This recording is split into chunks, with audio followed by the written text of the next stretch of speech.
We'll be delving right into the first. Okay, the recording has started. We'll be going into the first session for the night. Please, if you're not speaking, I would like you to mute your mic so that we don't get interrupted, so that the recording can come out as smooth as possible.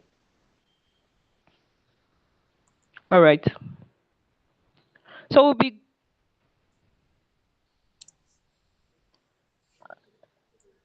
okay. Okay. Okay. I'm sorry about that break. We'll be going into the first session for tonight, and that session will be taken by Dr. Ajani Olumide Faith, who is present with us. He will be talking to us about infodemiology. Infodemiology. Is this something that you've heard about before? Is this something you've read, you've come across in a textbook? Is this something you've never heard of before? You'll be finding out more from Dr. Ajani Olumide. And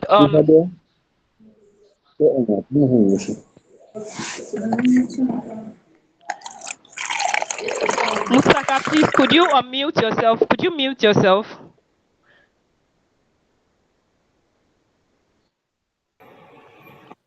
Could you mute yourself, Mutaka, please? You're disrupting the call.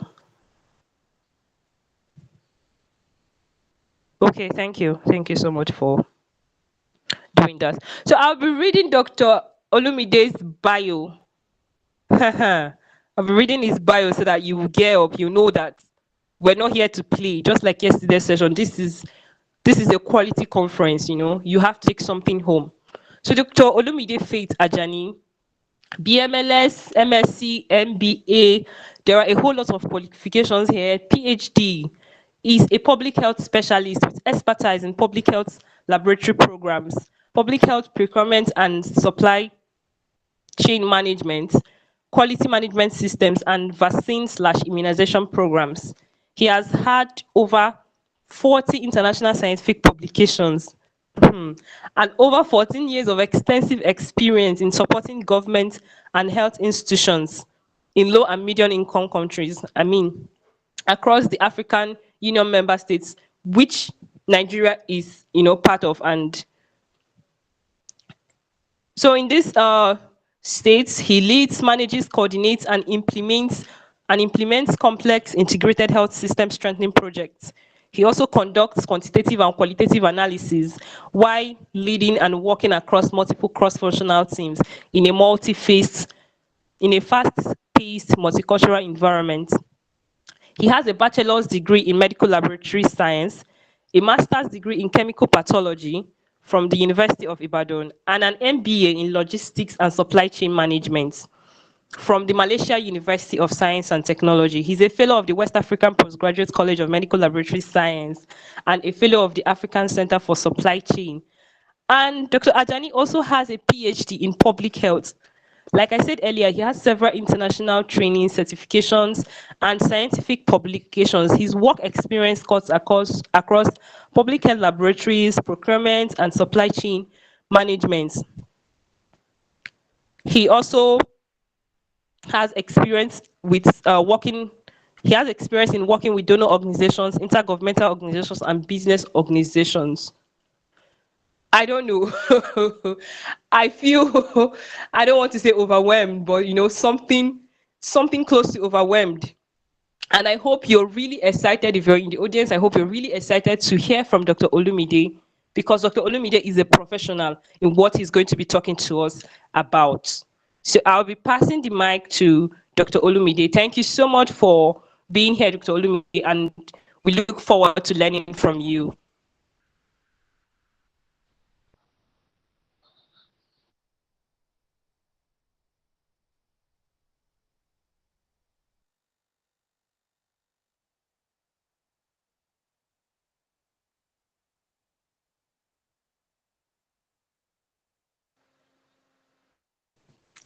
So I think you're speaking, but we can't hear you.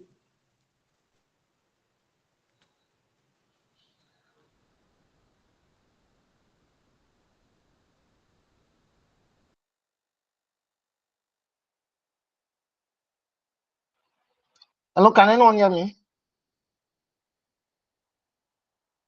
Yes, we can hear you now. Okay, thank you. Sincere apologies. And I want to say a very big thank you for the organizers of the conference and the leadership of MedLabConvo. It's always a privilege and an opportunity to be in this audience. And I want to say thank you for every participant today. I'm hoping that by the end of this session, we would have been able to interact and share knowledge. I'll start by saying this. I hope everyone on this call is on LinkedIn. If you're not on LinkedIn, you are very wrong. And special thanks to the moderator, Confidence, for how you've been moderating. That's very phenomenal. Thank you very much. Today, uh, on quick thoughts on infodemic management. Can you see my screen? Yes, sir. My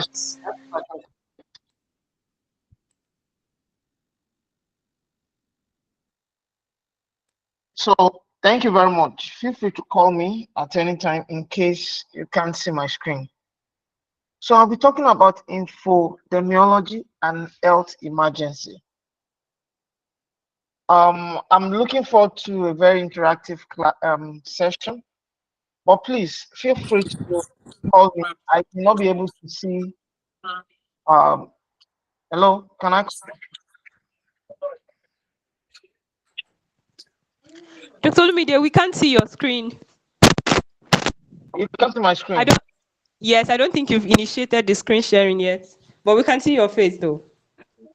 Okay. Let's do it. I shared this my presentation earlier. Is it possible some right? Let me try again. I've been screen, but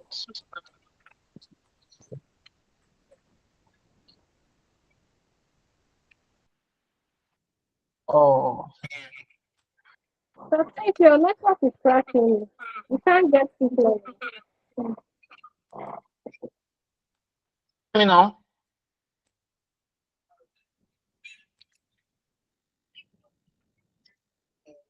Can someone share the screen on my behalf? All right, sir, we can arrange that. Okay. So let me just continue. While we try and share this. Um,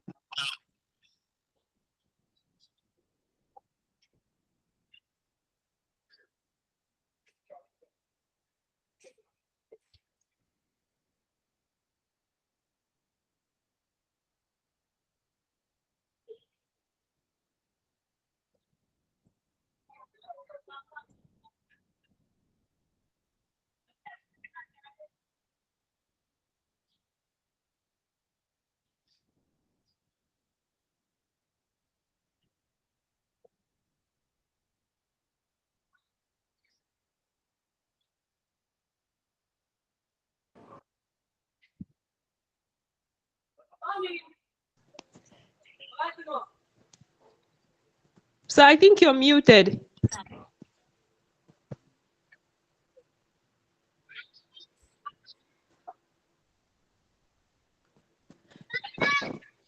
So I think you're muted because we can't hear you.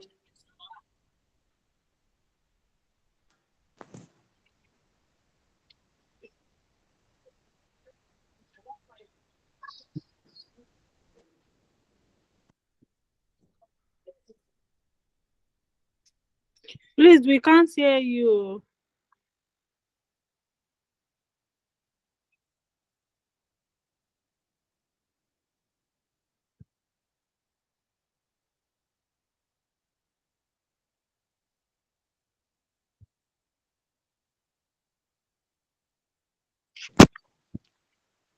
Please, if you have a complaint, I would love if you can use the chat box so that you do not interrupt the meeting. Do this.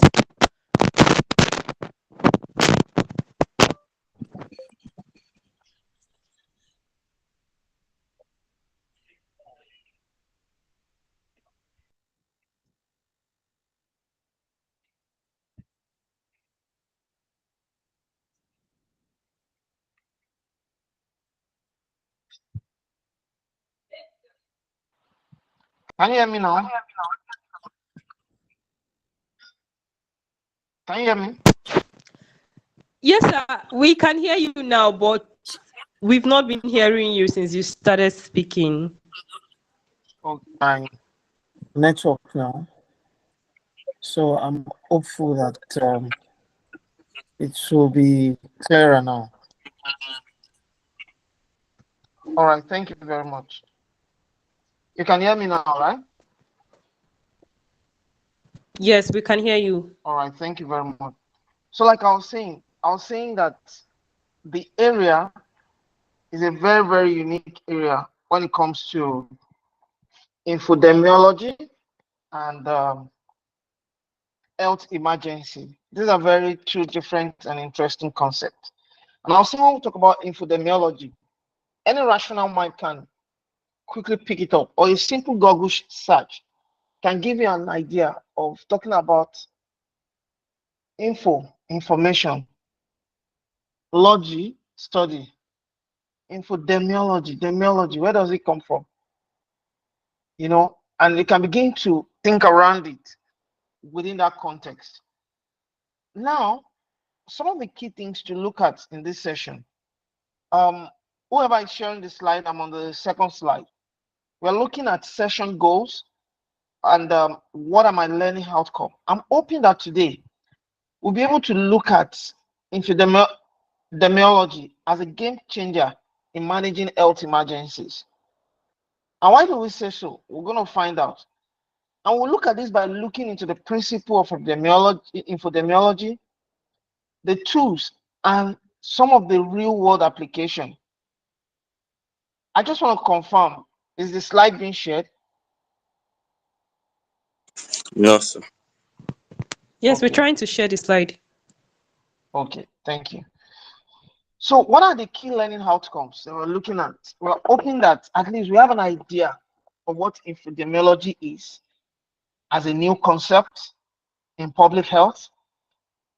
And we are also trying to see what does it really mean? What are the challenges? How can we leverage on this? And we are looking forward to examine some of the action instigating, think of action instigating questions as we move on. I'm on the third slide, if you're there. I'll say, what is infodemiology? Infodemiology is basically a discipline. And I said this came into limelight in the year 2000. It's a discipline within public health informatics that studies the determinants and distribution of information related to health and disease across digital landscape, particularly the internet. When we talk about digital landscape, we're talking about whether social media, Google search, or anything, tablets, anything that information can come into. In fact, the definition goes beyond digital alone to even say information pile-up. Now, when you hear infodemiology, it's a concept that is related to infodemic. When we say infodemic, you need to think about pandemic. When you talk about a lot of information about the subject area. And what is the aim of infodemics? To use big data to predict, prevent disease by monitoring health-related content disseminated through online platform. That's the aim. To be able to monitor the content on social media. For example, if you hear something, a new concept, the first thing people do is what? Go on the internet. You put it there. It brings in a lot of information. And I'll give this example. You better not be sick. If you are sick and just go online and say, I have stomach pain. What are the causes of stomach pain? What do you think you will get?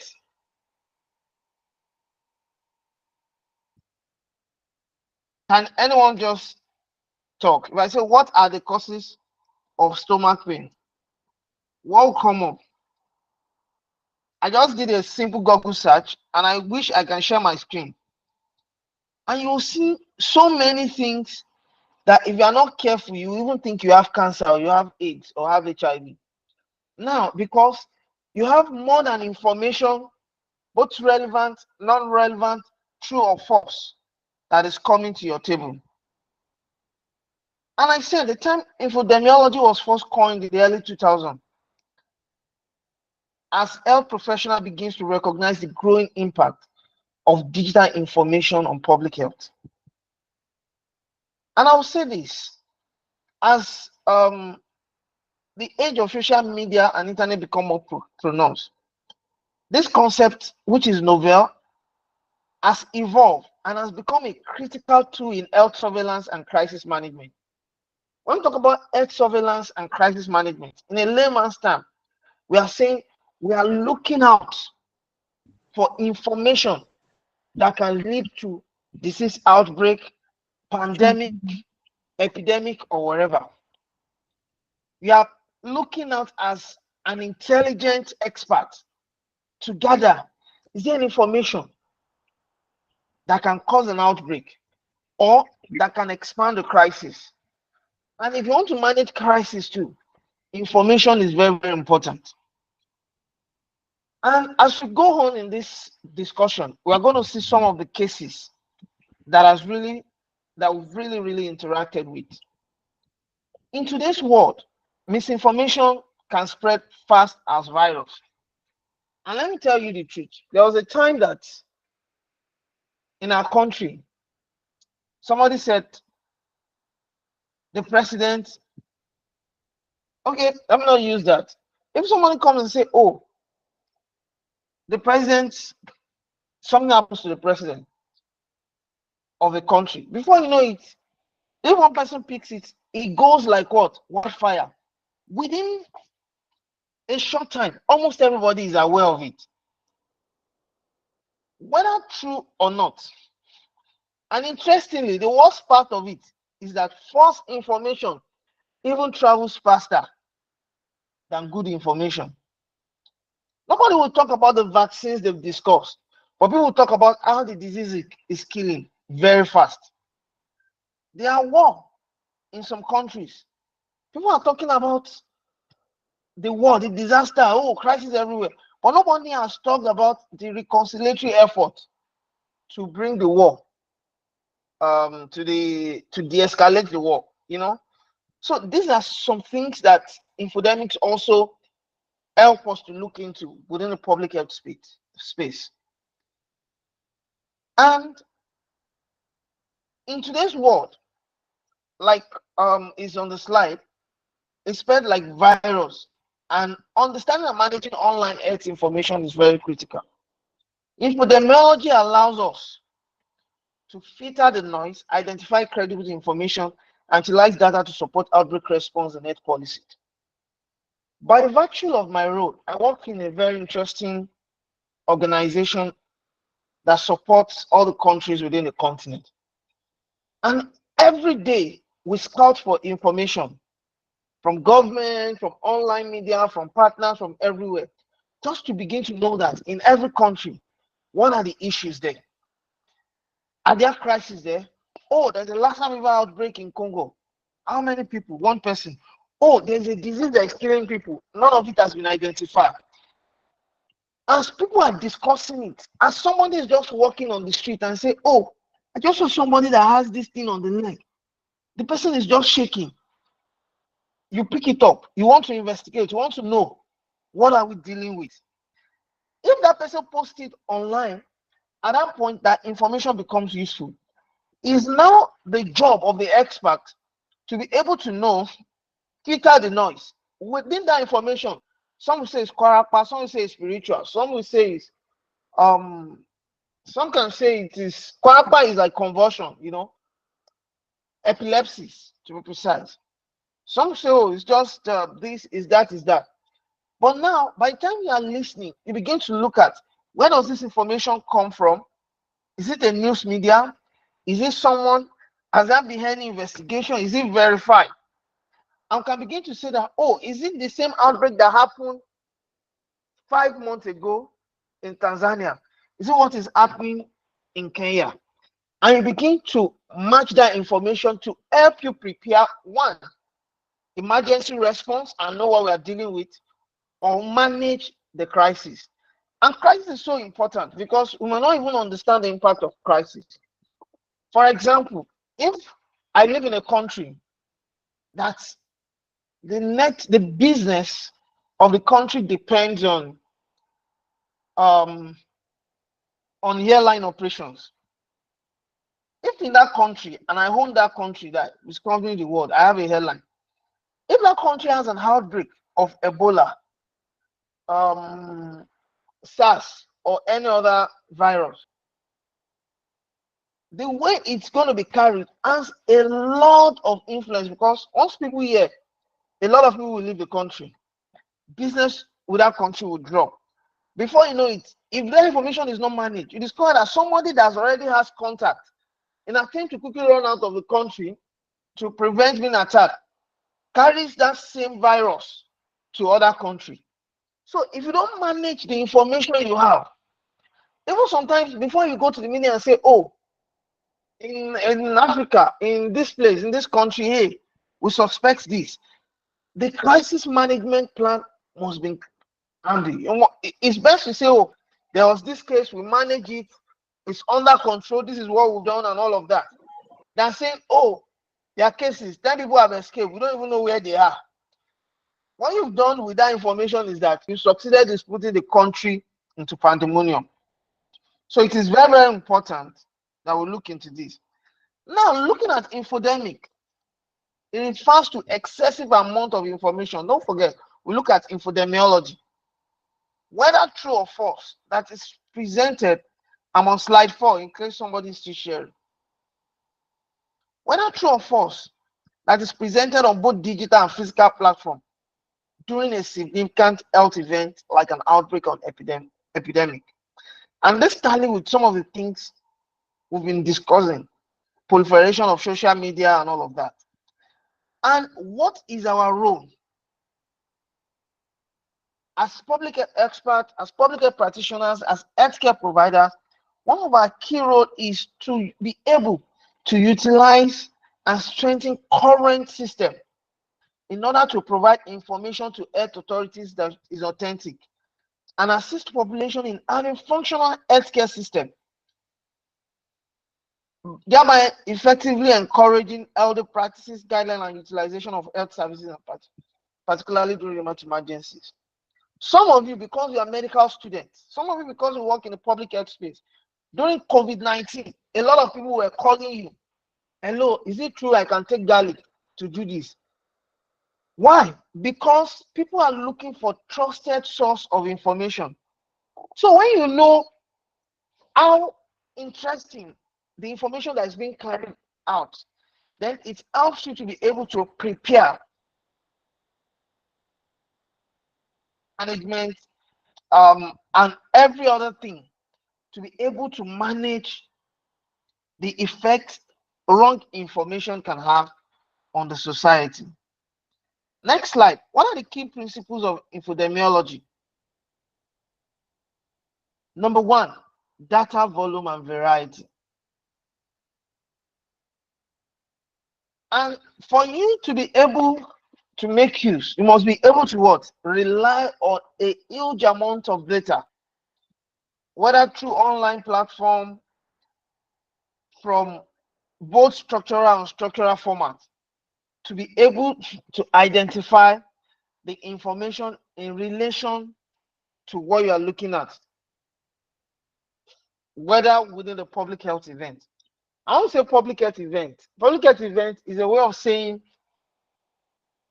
something that happened, an event. An event is an occurrence. Oh, in June, there's an public health Ebola outbreak in Liberia. That's a public health event. And now, this data we're talking about, don't forget, we identified 3 principles.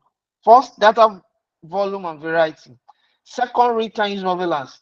Third, public engagement and sentiment analysis. And for the first one, the data comes from various sources. Search engine, just like you are doing a research work and you go to Google, you are looking for information. And analyzing trends also from diverse sources helps to identify disease outbreak and public health concerns about key health issues in real time. And this is often faster than traditional surveillance system. Second principle is real-time surveillance.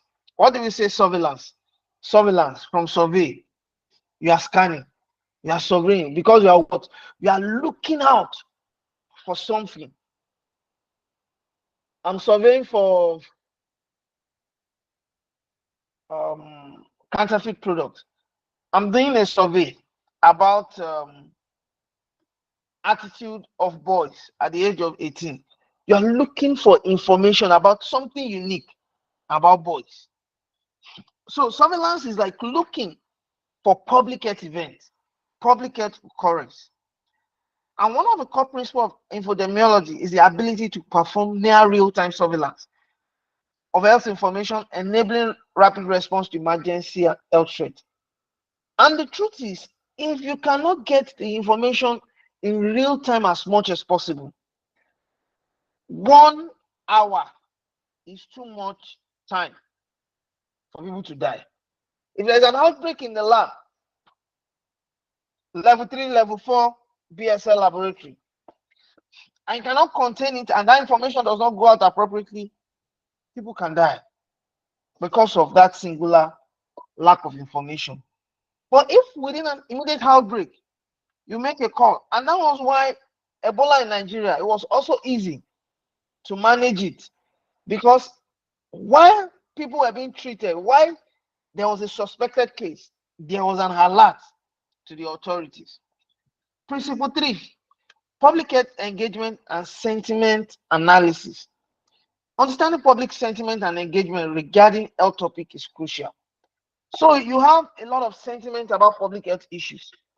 Sometimes it can be religious sentiment, it can be academic sentiment, it might be tribal sentiment, it might be cultural sentiment, about an issue. And those things goes a long way to affect public health issues, and sentiment analysis of online discussion can also provide insight into people's perception and misinformation. During COVID-19, some people believe that COVID-19 is the work of the devil. Some people believe that it's a tool to reduce population. There were a lot of information around it. And when you have that, it helps us to what? To prepare in managing that misinformation. And thirdly, okay, the principle is applied to gauge public reaction to health campaign or news, helping tailored communication strategy to improve public health messaging. So basically, as public health expert, our understanding is that it helps us to pick information that are dangerous to provide response. It helps us to manage misinformation. These are all key things that are of importance to us. And I've already discussed some of this case study. We remember in 2009, the influenza pandemic, and infodemiology methods were used to monitor public health concern and misinformation.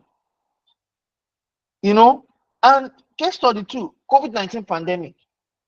That all of us are very familiar with because that one was close to us as much as possible. And this really helped us. You saw a lot of survey, you saw a lot of campaign, you saw a lot of advocacy, a lot of policy formulation to be able to provide correct information, to be able to even tell people, oh, this is how it spreads. This is not how it spreads. These are the things you need to do, which is a very, very great tool during COVID-19. And so Zika virus outbreak, and now it was also used to track pregnant women. And also, this was also linked to birth defect. So these are some of the things we are familiar with. So the next question. Oh, sorry, I've moved to the subsequent slide. I've left. Sorry. I'm on slide, yeah, I was on slide 6. I'm on slide 7 now. I believe the slides can be shared with colleagues later so that people can have a look around it. This is just to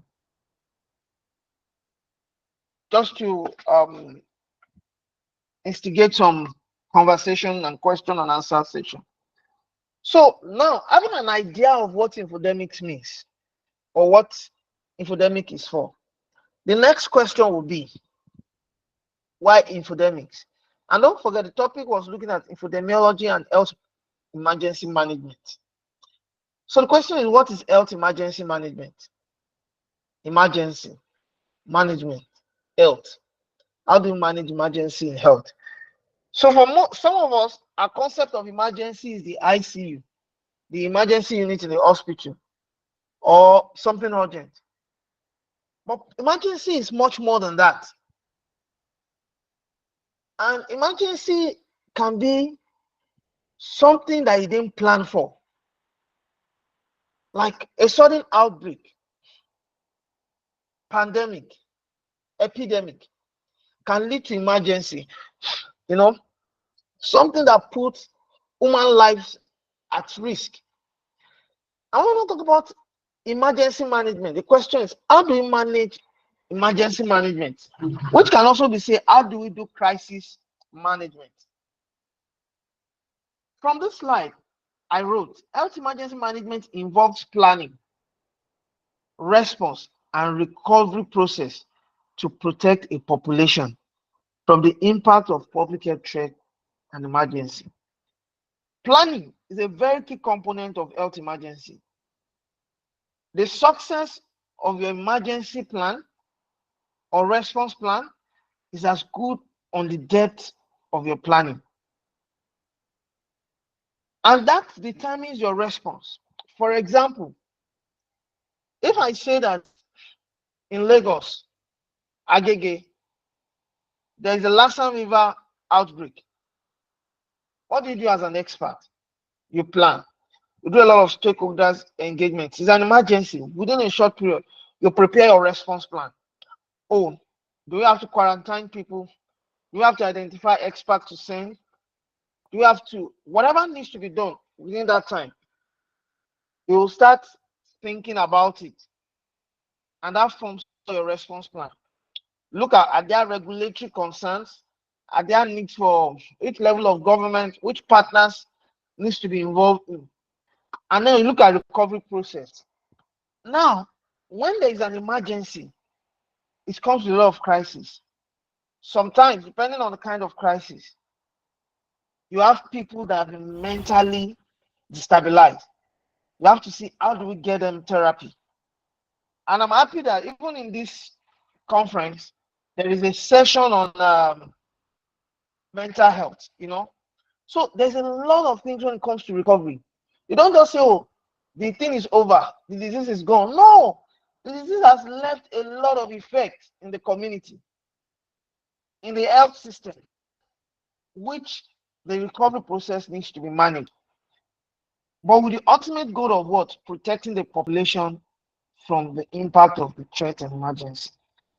And during the health emergency, some of the things that you need to put in mind is that you must be able to do the risk assessment. There are different methods for risk assessment. Risk assessment is a very important concept in public health. You must assess the risk. You must be able to say what can be the worst case scenario, what's the best case scenario, with what we have, what can we get out of it. That ability to equip yourself with information. It's just like when you see a military. The military will not even go for an attack if they don't have a clear level of confidence on what the outcome could be, for an operation. And when you are doing surveillance, you are more like an health detective. Emergency preparedness. How do you prepare your system for emergency? Not when the outbreak happens. Timely response recovery efforts. It integrates various health and non-health sectors to ensure comprehensive approach. So the next question and thought will be, what is the role of infodemiology in managing health emergency. And this is very, very important. We've been saying it, but this section helps us to put it in perspective. Early warning sign. Epidemiology provides tools for early detection of disease outbreak. We've established that. And how do we achieve that? Analyzing trends, social media posts. Even on Twitter, the first 20 trends are important. If we are trending unknown disease, Ebola, for all the public health agency, it becomes a serious concern. What are they saying? What's happening? Is it about misinformation? Is it about an event? What is it? And that help us to manage those kind of crises. Now, response coordination by monitoring real-time data infodemiology helps coordinate response. Those are some of the application role of infodemiology in health emergency. Public health communication, including risk management and all of that. So this also helps to manage people during crisis. And panic is very, very important.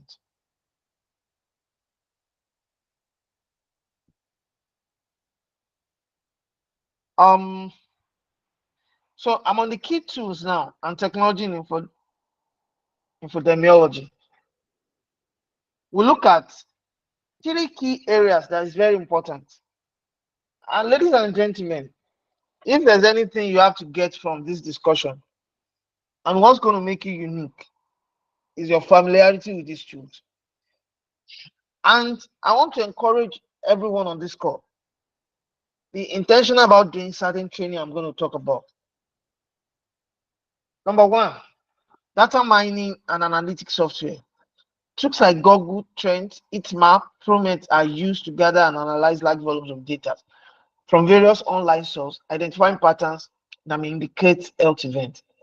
In fact, we have systems that are designed to pick up keywords. Just like we all are now. If you are making a phone call, there are some terminologies we make on phone call that the security, the DSS is going to flag them. Some of us might not be aware, but there's nothing that is not monitored. So if you are mentioning things around terrorism and all of those things, and you are around the radius of certain things, maybe Aso Villa, government house and all of that, your line will be flagged. They'll be interested in all your conversation. You may not know that somebody is monitoring your conversation, because some of these communication technology are designed to flag keywords that can affect governance. The same thing in public health. We have these tools. Then we have natural language processing technologies. These are employed to interpret and categorize health-related data from social media, news websites, helping to assess public sentiment and spot misinformation. And lastly, the geospatial analysis tools. And I want to encourage all of us to take this training on GIS. GIS training. You can go online. WHO has some training. And mind you, on Open WHO, there are a lot of training on infodemic management. And let me tell you, I have some colleagues that because they did those training, they're just doing it. When the issue came during COVID-19 and they needed people, they just went to those that train and pick up people, send them for training, deploy them to different countries. Until today, have at least 2 of those people that are still working with WHO because they just took the training.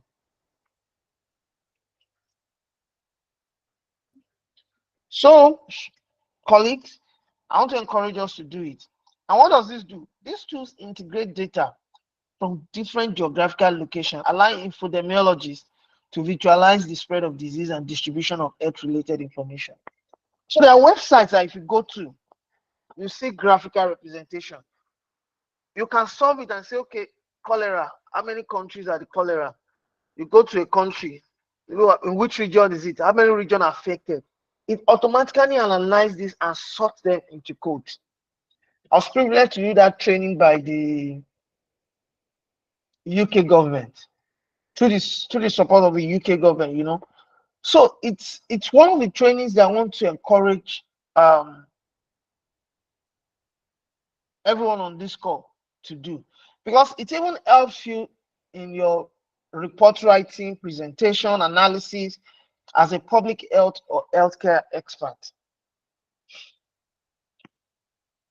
I'm almost at the end of the slide.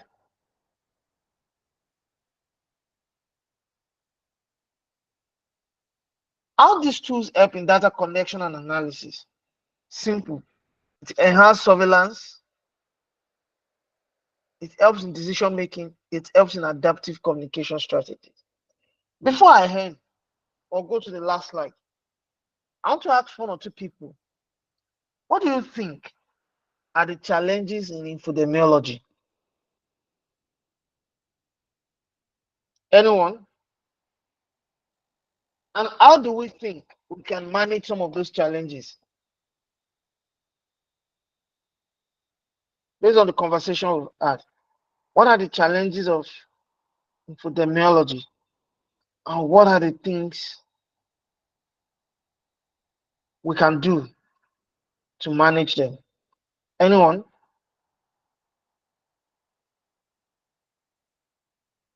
Okay, I'll call names. Ekene Ayabulo.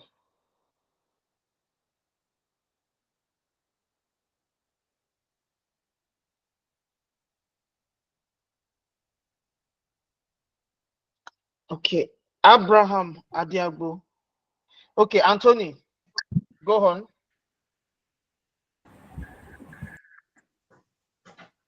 Okay, I see your okay, hands up. You can I'm go on. muted. Okay. Go on, I can hear you. Can you hear me, sir? Yes, I can hear you, Can you sir. hear me? Okay. Yes, I can hear you. In part of the ways we can tackle is through this awareness, trying No, the to first thing create is the train. challenges. What are the challenges of Okay, I think the infodemiology? challenges is the way of controlling the information, because the information is very large, it's very difficult to control. So to control that, or a way of managing that, is to create this awareness and to also train persons that will also know various ways which they can control the little bits of information before they become very widespread. Thank you. All right, thank you, sir. Adiagbo, over to you, sir. Oh, thank you so much, sir. One of the challenges that I've seen, like firsthand, is the issue of data quality, like the truthfulness and the quality of the data. Like I was opportune to survey for MBS last year, and then while surveying, I saw that most trained personnel for the data collection, because of the stress of the work and blah, they were just entering data that are not true into the system, and those are the type of data that will be uploaded into the centralized database, and then it will be analyzed, and then those data will be used to make a decision on what is happening in Nigeria. So like I'm thinking a tool like I believe we can create a tool that should be a tool to check for the quality of data that are entered, to check for the truthfulness of data. Thank you very much for that insight. Any other person? Confidence. Okay, I also think another challenge could be related to data velocity, the fact that data travels really quickly. And like you said during your introduction, especially fake information, travels really quickly. And sometimes infodemiology involves analyzing data in real time. So because data travels quickly, it might pose a challenge. And then the sheer volume of data, I mean, there is data everywhere in various forms.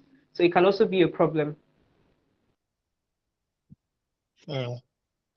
Okay. One last person. Thank you very much, Ma. Esther Ajayi, Elizabeth Ajayi. Okay, Salvin, please. Okay, good evening, sir. Can you hear me? Good evening, sir. I can hear you, sir. Okay, yes. As a result of, I just want to add to what the second to the last speaker said. Yes, as a result of the falsification in data, that I think that could lead to, policies, because definitely this data will be used to strategize policies that will actually be implemented in the healthcare system to be of use to the service, the customer. So if that, as a result of falsification of data or fabrication, that will lead to policies that will be created that will not really stand ground or hold water to be able to help the populace. Thank you. Thank you very much. And lastly, Elizabeth. Okay, Akinwusi Oluwagbemiga. Good evening, Over to you, everyone. sir.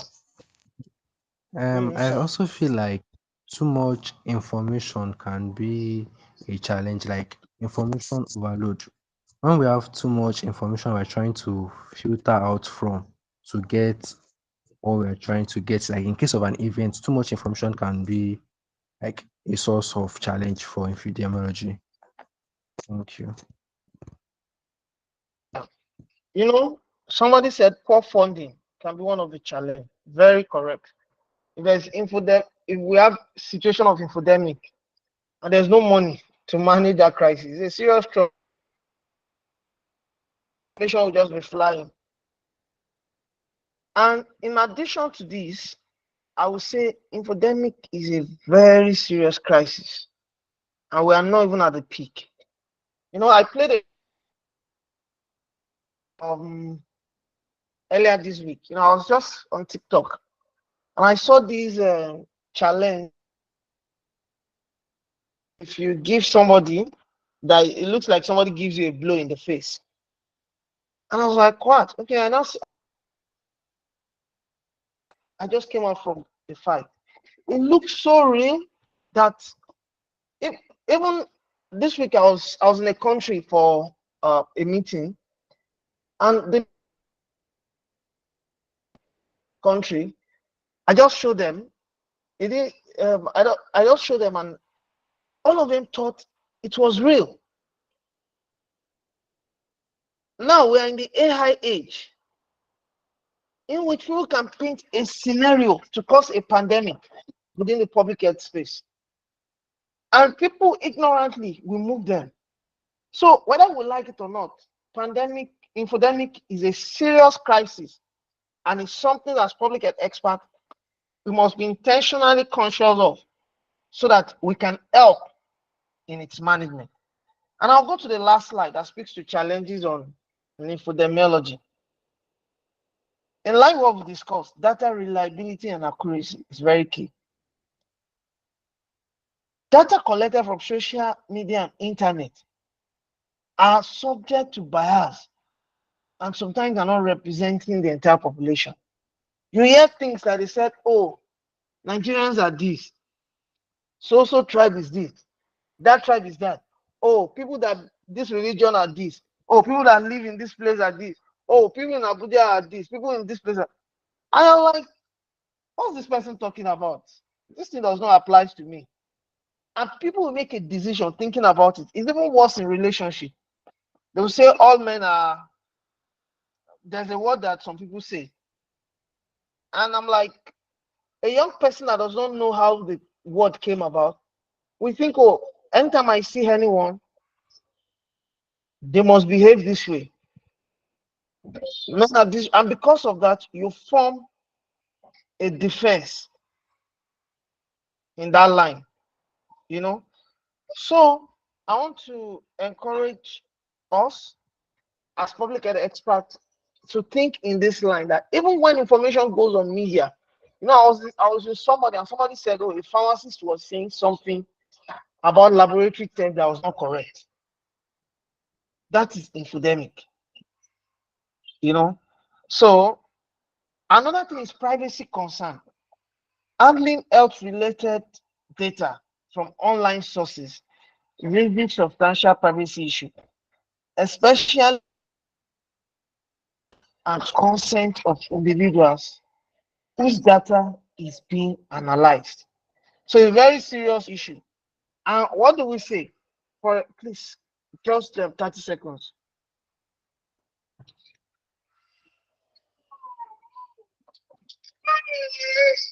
Sorry, I'm looking.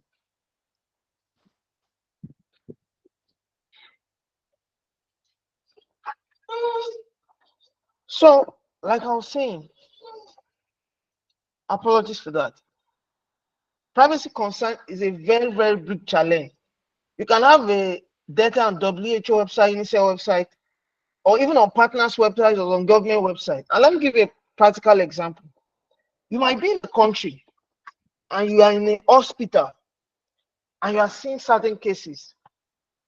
If your government has not declared that cases, if you report it and use it for something, you can be in serious trouble. Even international partners have that headache. They may have personnel doing something, and the situation that the government is saying this, people are saying this independent analysis. So managing that, it's always very tricky. I'm coming to you, Mr. Kinusi. Keep your hand on. Also, misinformation and information overload. We've established that. Now, what are the strategies to overcome this?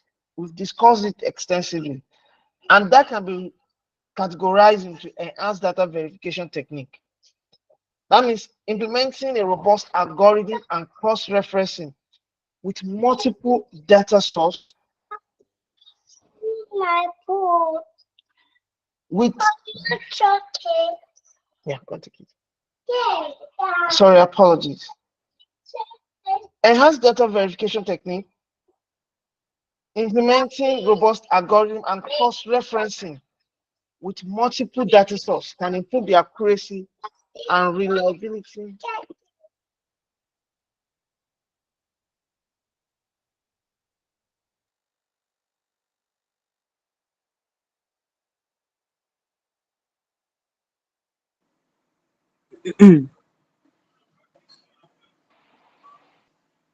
All right, so thank you very much. So also we have strict privacy protocol can help in this management. Adhering to strict data privacy standard and ethical. This is just for me.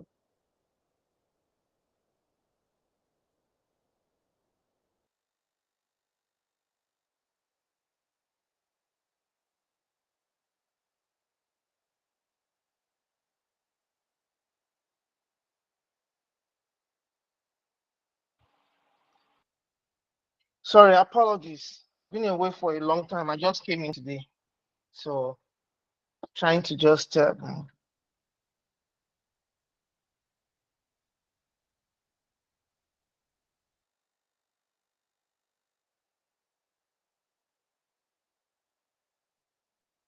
data privacy protocol and also active misinformation management.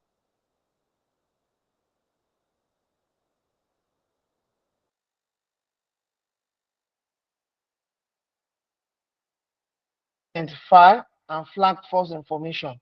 This can go a long way to help in mitigating the effect of misinformation on public health. I think this highlights some of the key classification of challenges and some of the actions that can be taken to manage it. So I will like to take the reflection from Akinwusi. Over to you, sir.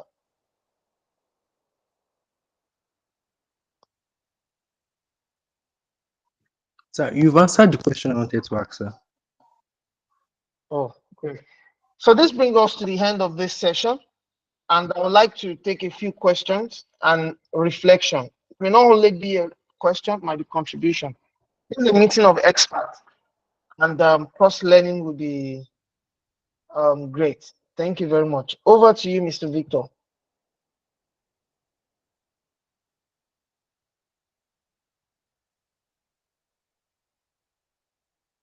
Thank you, thank you, thank you.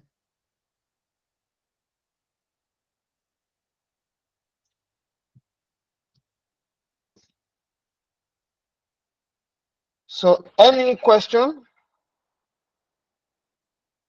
Can anyone hear me? Yes, we can I hear you, can sir. hear you, sir. Yes, sir. I can hear you, sir. Okay. So are there contribution, reflection, questions?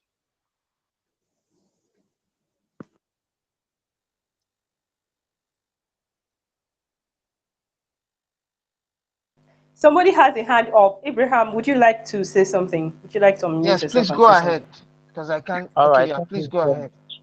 Yeah, I would just well done, sir. Thanks so much for the time, sir. I would just like some more tips and information on how to progress as a professional in this aspect of data epidemiology, and then to get more opportunities. Yeah. Yeah. So what I get is what are the career prospect opportunities in infodemiology? I will encourage Yes, sir. everyone on this platform to go to Open WHO website and first do the courses. There are about 4 or 5 courses on infodemic management. Please. The website is Open WHO. If you just type open, it will take you there. Do it. I believe there are also university.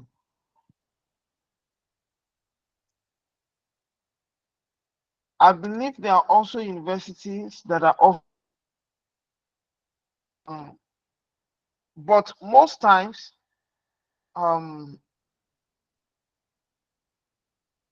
don't know yet, but I know these courses are integrated into some of the public health programs in a lot of universities. But as a standalone, I don't know yet, but I know there are a lot of trainings by different organizations. And you see, building a career path, behavioral scientist, all these are linked up. There are organizations that this is what they do 24/7 in their job. And having a medical background makes you an asset in conversation around infodemics. So I would just say start from doing the WHO program, then we take it from there. Over. Yeah, there's a hand up. Yes, Olumuyiwa Ogunkora. Over to you, sir. All right. Good evening, Dr. Olumide. Can you hear me well? Good evening, sir. Okay. So my question is, so thank you for the session. Thank you. Very enlightening so far. But my question is for the individual levels, because most of what we heard and talked about has to do with maybe on a more general scale. But for the person, for that one person, for that individual that comes across misinformation about health, especially, what can that one person do? Like personal level, what can I do to tackle misinformation?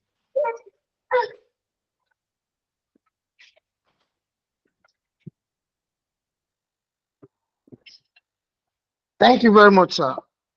The question is, what can that one person do if it comes across? Number one is to report. Number one is to report to the health authority. Depending on the kind of misinformation, it might just be a misinformation that maybe among your colleagues that you can just provide your expert opinion about. It might be the information that you just need an expert to speak to. But when it comes to an outbreak or an occurrence or an event, you have to communicate the state epidemiologist or the local government epidemiologist or public health institution closest to you. In every local government, they are by design in most countries, there is a team of public health experts, which you have the state epidemiologists, the local government epidemiologists. They have the team that manages such things. There will be somebody that is responsible for communications and all of that. So individually, we need to have that discussion to be able to analyze that. This information, what's the risk level? Do a simple risk analysis. Who do I need to? And those things are event or occurrence based. Thank you very much. I don't know if I'm able to answer you. Yes, thank you very much, Dr. Can Olumide. anyone hear me? Dr. Olumide. Okay. So, any other question? Okay. Over to you, Confidence Ubani.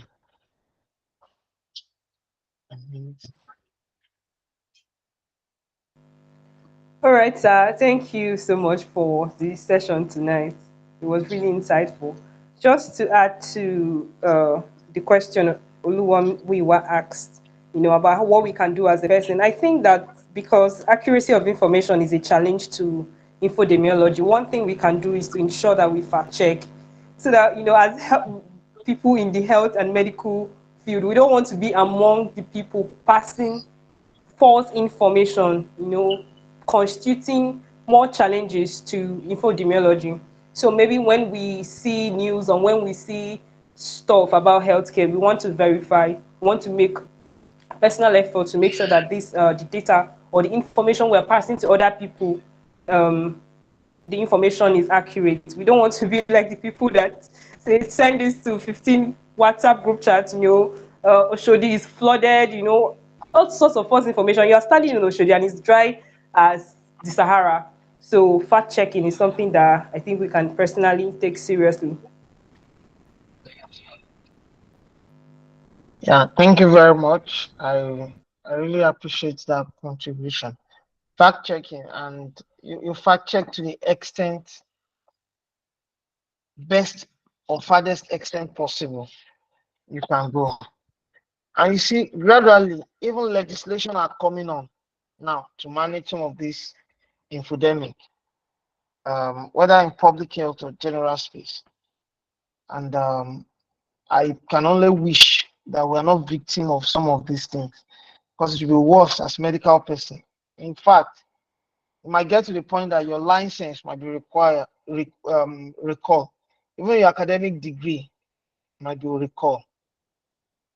Because when any of us on this platform speaks, we get a sheer confidence of the community or the population, because they believe we have a background, they have competency in the subject matter area. Thank you, and over. All right, please let us convey how we feel about this session in the chat box, so that Dr. Olumide can, read through it and see that we're grateful for how much time he has spent with us tonight, and the information that he has given us, which is really important, by the way. He has talked to us about infodemiology. If you didn't know what it was before, I'm sure now that you have a very clear picture. What it is, the Someone raise his principles, hand. the key tools and technologies that are important for this. And hello, sir. Okay, I Yeah, will someone raise his let them hand. I don't know if you speak can hear him. soon.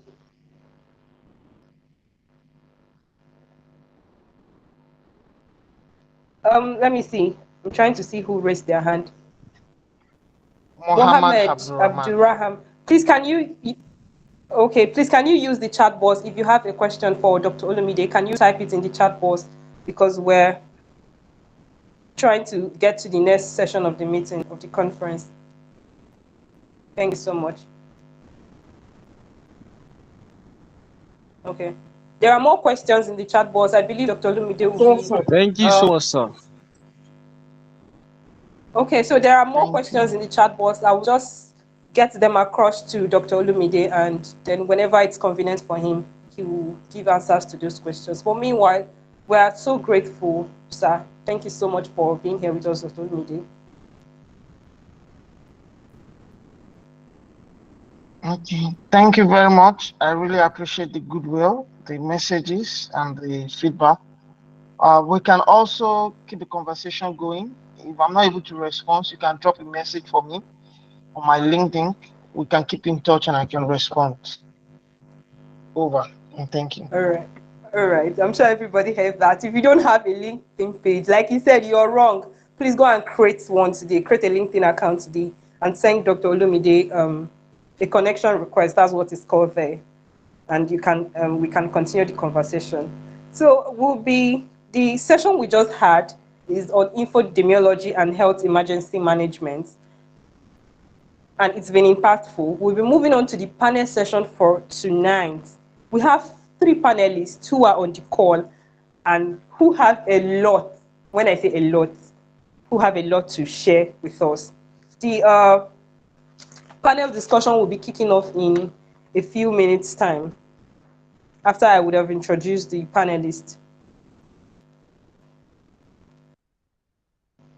Please give me a second. I'm just trying to make sure that the panelists are available to speak.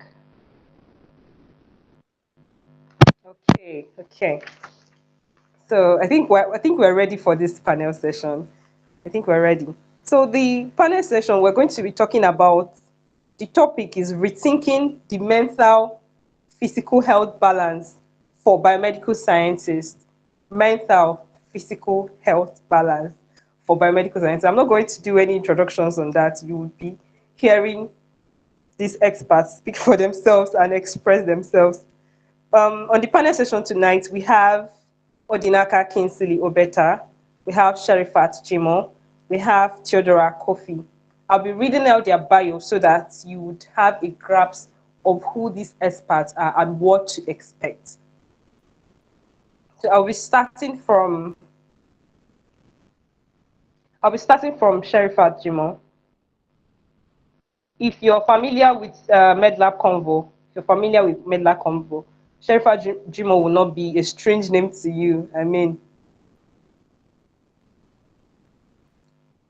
so, but for those of us that might be joining for the first time, if you don't know, Sherifat is a medical laboratory scientist and communication specialist with interest in medical biology, medical microbiology, infection prevention and control, antimicrobial resistance, endocrinology, and gender equity. One of her beliefs is in the power of communication, and she believes this can be used as an instrument for change, especially in the health space. Hence, her role as the communication lead in MedLabConvo. If you go to our Twitter pages, you'll see some of the contents there. Sherifat is the lead of our communications team. She's also the communication personnel at AB Global Health Initiative and was once a communication intern at Dr. Ameyo Stella Adadevo Health Trust. That is DRASA. In her free time, she loves to read, listen to podcasts, and stroll the streets of Twitter. Maybe you've met her one of these days on the streets of Twitter. Sherifat Jimo, welcome to the panel session. I'm so happy that you are here, and we can't wait to hear from you in a few, seconds. The next person I'll be introducing is Theodora Kofi, who is also on the call. Please give me a second.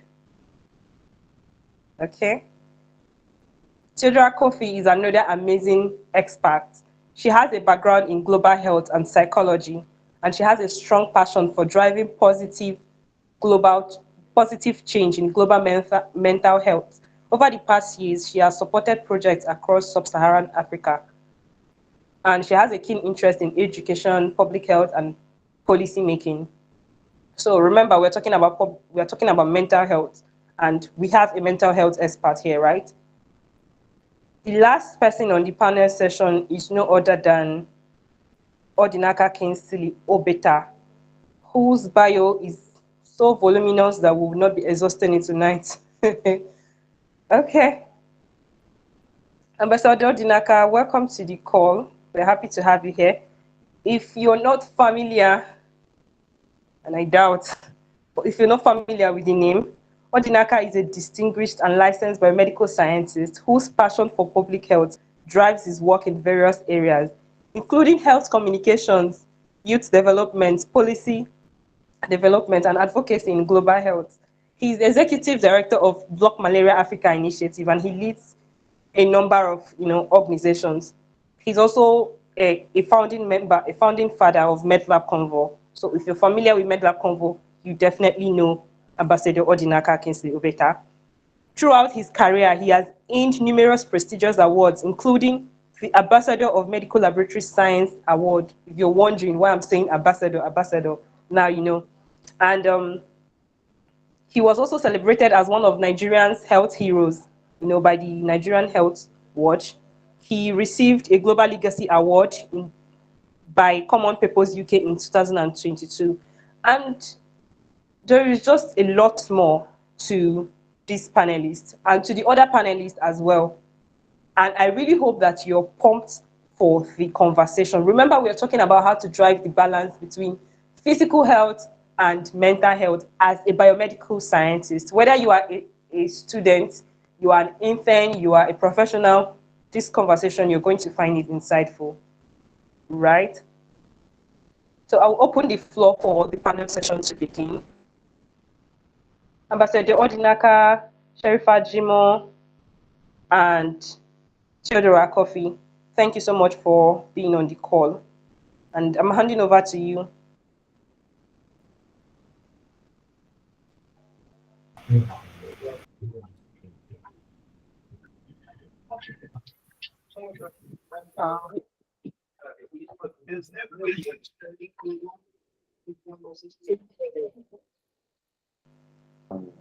Okay, I see that Ambassador Odinaka is saying something, but we don't really hear him.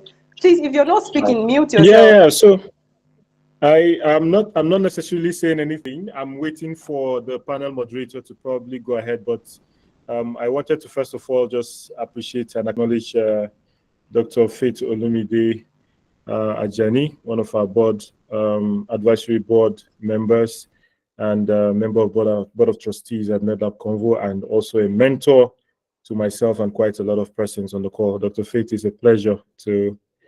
I missed your session narrowly. I was delivering somewhere else, like you've taught us. So yeah, Thank you so much. Yeah, a pleasure, sir. So confidence, I think you need to assign us a moderator for this panel discussion. I can see Theodora is also up already. We're set to have the conversation if you give us a moderator. Thank you. All right, thank you so much, sir. All right, I will actually be moderating the panel session, but I just wanted to make sure that everybody is ready to talk. Okay, all right, we're good. So, all right, please give me a few minutes, a few seconds rather.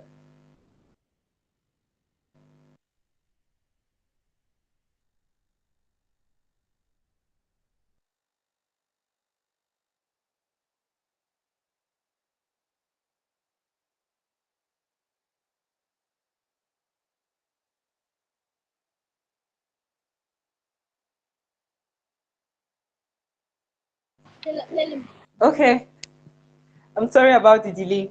Please, if you're not speaking, do us the favor of muting your mic so that we can have a smooth session. Thank you. So, sir, the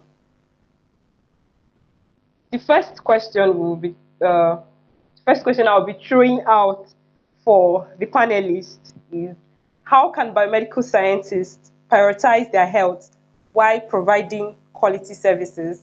How can biomedical scientists prioritize their health while providing quality services? Right. I'll be calling on the first panelist, Theodora Coffee. Please, would you like to speak on that first? Yeah, thank you for your question, and thank you for all making the time. So as a psychologist, and I think as a human being in general, what I believe in is that you can't pour from an empty cup. So whether you're a biomedical scientist, in all of your different roles on a professional and a personal level, you have to safeguard your own mental health before you can provide services to other people. So a lot of the times when we're thinking of our mental health, we think of it at the most severe end of the spectrum. So people with severe mental disorders. But what I would like to emphasize is that mental health is a spectrum. So just as we exercise, we eat healthy food, and we do a lot of different things while we're still healthy so that we avoid physical illnesses, we have to do the same thing with our mental health. So for you to provide quality services, for you to work well with your colleagues and work well at your job, you need to safeguard your mental health in the first place. And there's a lot of different ways that we can do that. I'm sure we'll get into it in other questions. But then, yeah, like I said, you cannot pour from an empty cup. So you need to make sure that you're looking at your stress levels, you're looking at your mental well-being, your cognitive patterns, and looking at ways to safeguard those so that you can perform at the highest quality you're able to by working on these steps.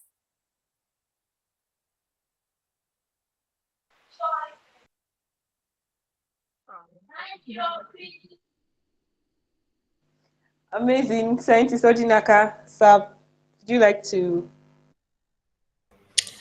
Yeah, so I would like to add a few things to what what Theodora has said. Excellent response and very fantastic, of course. So I would like to say first of all that we refer to medical laboratory sciences or biomedical sciences as the bedrock of modern medicine. And what that means is that without the presence of a medical laboratory scientist in the healthcare system, as far as disease diagnosis and treatment is concerned, then there's actually going to be a loophole in terms of access to care. So what that means is to help you realize how important you are as a medical laboratory scientist, in healthcare service delivery. So for us to be able to understand how you need to prioritize your health, you need to first of all know that you don't have the room to break down, because when you do, there's a gap created and more people have the tendencies of also breaking down or not accessing healthcare because of your ill health or because you're absent, right? And I mean this from the standpoint of helping you see how important it is for you to take good care of your health and how important it is for you to take breaks when breaks are necessary, or when breaks are important. You factor that as part of your daily routine, right? So our work as biomedical scientists can get so overwhelming sometimes, and it becomes very difficult for you to create time to rest. I myself have had an experience of almost losing it at some point working in the during my internship at the Jos University Teaching Hospital here in Nigeria and in Jos. I was on duty on cross-matching bench. For those of us who are in hematology, you would understand. I was working in hematology, and I was on the cross-matching bench in my regular rotation in the morning, and work was over by 5 p.m. Everybody left the hospital, and I became the only scientist on call with one technician attached to me who, of course, was working in the reception to receive blood, to process blood and give out, and give out giving sets and all that. It happened that evening that they've not been light in the teaching hospital for about couple of hours, right, from the morning. All of a sudden, light came up, and every ward wanted to carry out surgeries. All of a sudden, right? The pressure on that bench became so much. I was standing cross-matching blood. I cross-matched almost 35 pints of blood, and it was not yet 10 p.m. yet. Right? It became so tiring at some point, I didn't realize when I was almost falling while standing. I had to just stop working, sit down, and take a break for at least 15 minutes before I was able to, regain some strength and then refocus and continue with my work. So what am I saying? As biomedical scientists, your work is already overwhelming. If you don't strategically create an opportunity, sorry for that.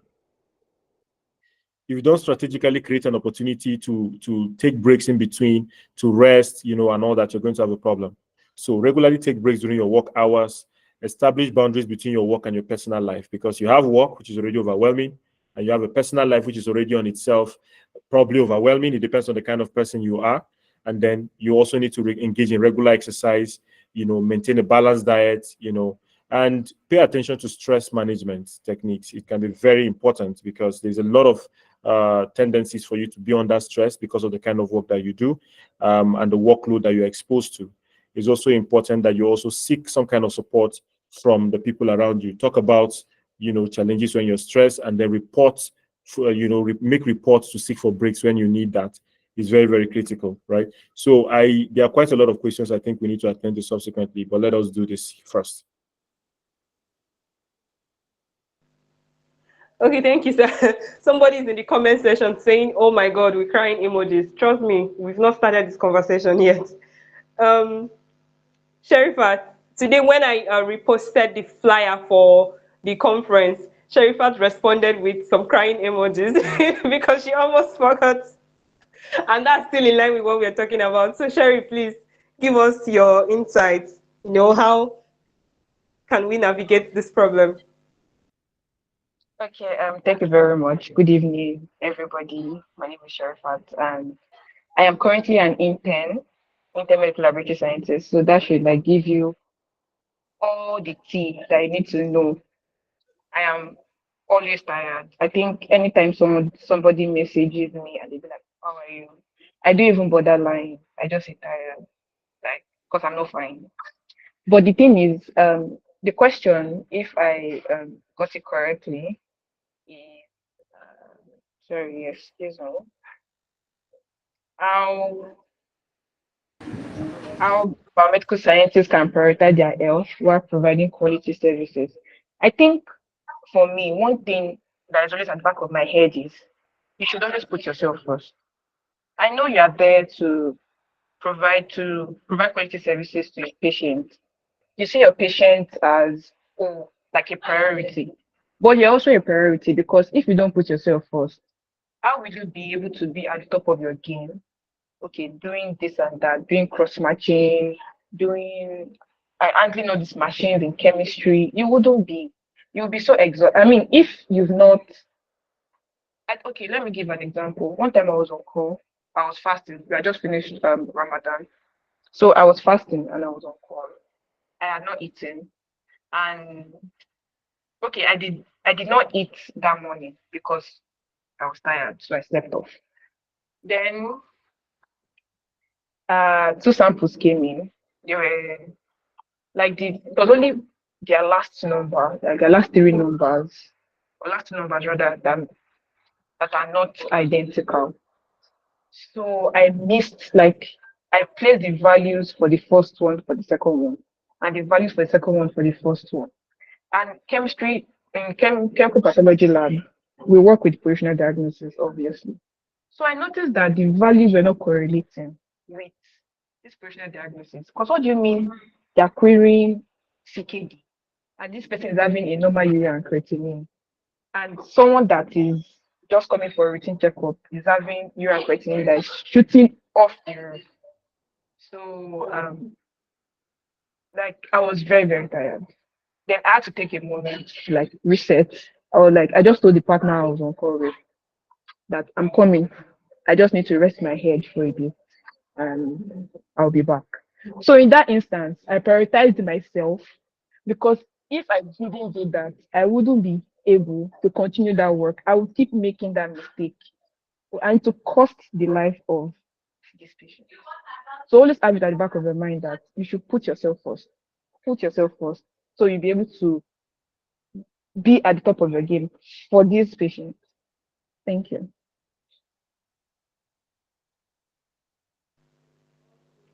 All right, thank you for that. I have a follow-up question, and I'll be directing it to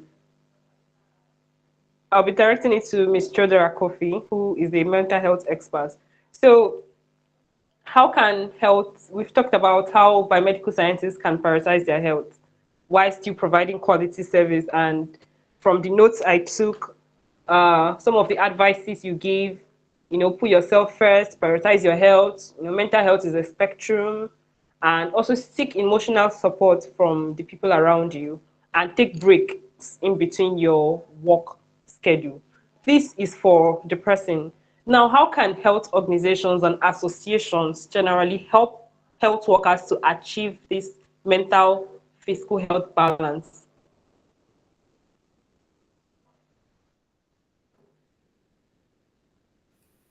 Yeah, this is a really good question, and I think it's tough based on the profession that you're in, because I'm not a biomedical scientist or anything like that, but it's different from maybe somebody who can work from home, or you can have flexible work, or all of those things.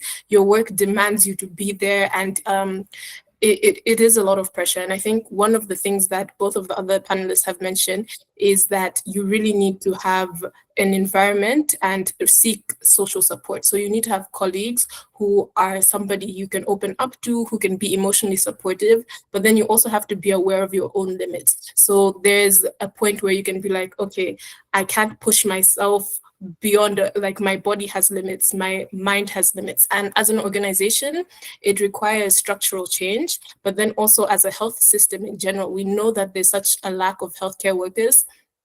it requires systematic change where we need to invest in having more practitioners, we need to invest in having more biomedical scientists so that there's not as much of a burden on the people who are currently in the system.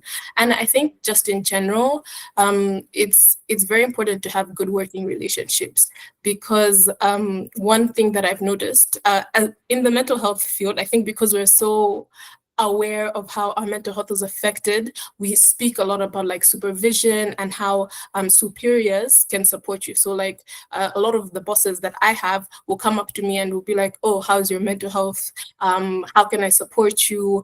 And they notice when somebody else is struggling in some area. So really having that open line of communication with all of your colleagues. And as individuals, this is something that we should do as well, where we're asking people, how are you? Where can I support you? And being aware that, okay, this person, this individual, doesn't have capacity now, how can I help them? So I think it's all about supporting one another, communication, not isolating yourself. It's so easy to be isolated, but taking that opportunity to open up and seeking help when we need to seek help. And it takes humility, but it's necessary. I'll hand over to any of the other panelists if they have something to add.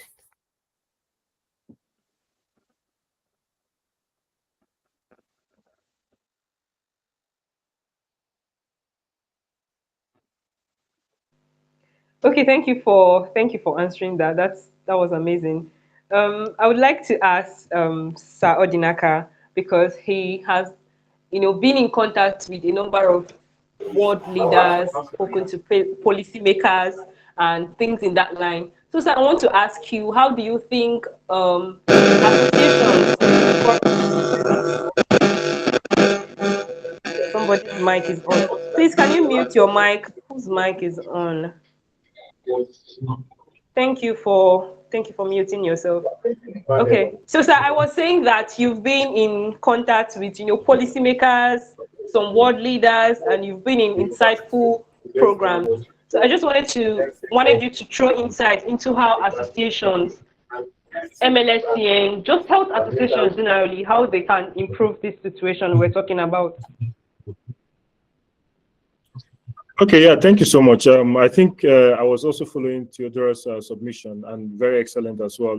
I think just to add a few things, for us here in Nigeria, we have to look at the context of the work kind of nature we have, and look at the policies and politics around our association and all that, because of course we are professionals, so we are being regulated by certain professional bodies.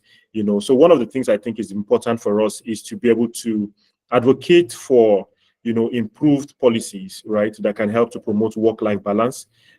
We need to be able to have, like the Medical Laboratory Science Council of Nigeria and the Association of Medical Laboratory Scientists in Nigeria, through the Federal Ministry of Health, set reasonable policies around work-life balance for healthcare practitioners, so that these policies can be adopted at, tertiary hospitals, at general hospitals, down to even primary healthcare level.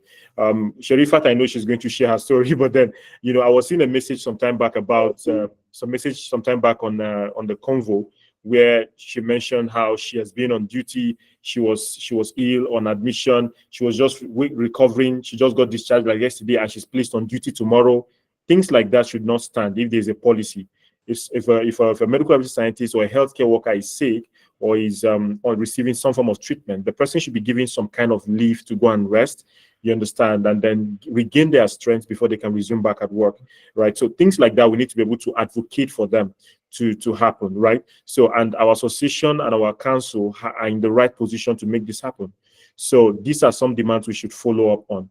There's also a need for, the hospitals where we work, to provide even some of these work-life balance things we're talking about, even without the policy put in place at the national level. Certain hospitals I know, and healthcare facilities give vacations to their staff.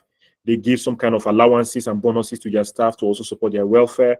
They provide things like health insurance, where they're able to receive things like counseling and therapy and mental health support services, for their staff, and quite a lot of other things like that. There's also some health institutions, mostly the private ones actually, also carry out things like mindfulness workshop. They engage in team exercise, or they engage in stress management workshops and seminars. is some of those things that we need associations and organizations to start driving, right? And in my office where I work currently, we are a mental health organization, carries healthcare and community support initiative. We have an open door policy. There's open communication. We're able to, of course, we do mental health, so we know what to do to take care of our mental health, but then certain organizational policies also support our work as staff in the organization, and it's very, very important, right? So I think another key thing is to also emphasize the need for professional development and training programs that can help us to enhance our capacity and our understanding about mental health. Mental health is everybody's business. It's not a business only for the psychologist or for the psychiatrist, or for mental health professionals. It's something that affects each and every one of us. We should be able to at least have a basic understanding of what mental health is and find strategies on how to protect our own mental health while working, especially because of the nature of work we do. I keep emphasizing that because I am a medical laboratory scientist, and I know how overwhelming as a result of poor staffing in health institutions were exposed to intense work. So you find a medical lab scientist doing a job of 3-4 medical laboratory scientists at once. You understand? So it's very, very intense. We need to be able to learn mental health, understand how to protect our mental health, and then stay sane. Thank you so much. Okay, Sharifat is on the call. So Sharifat, come on.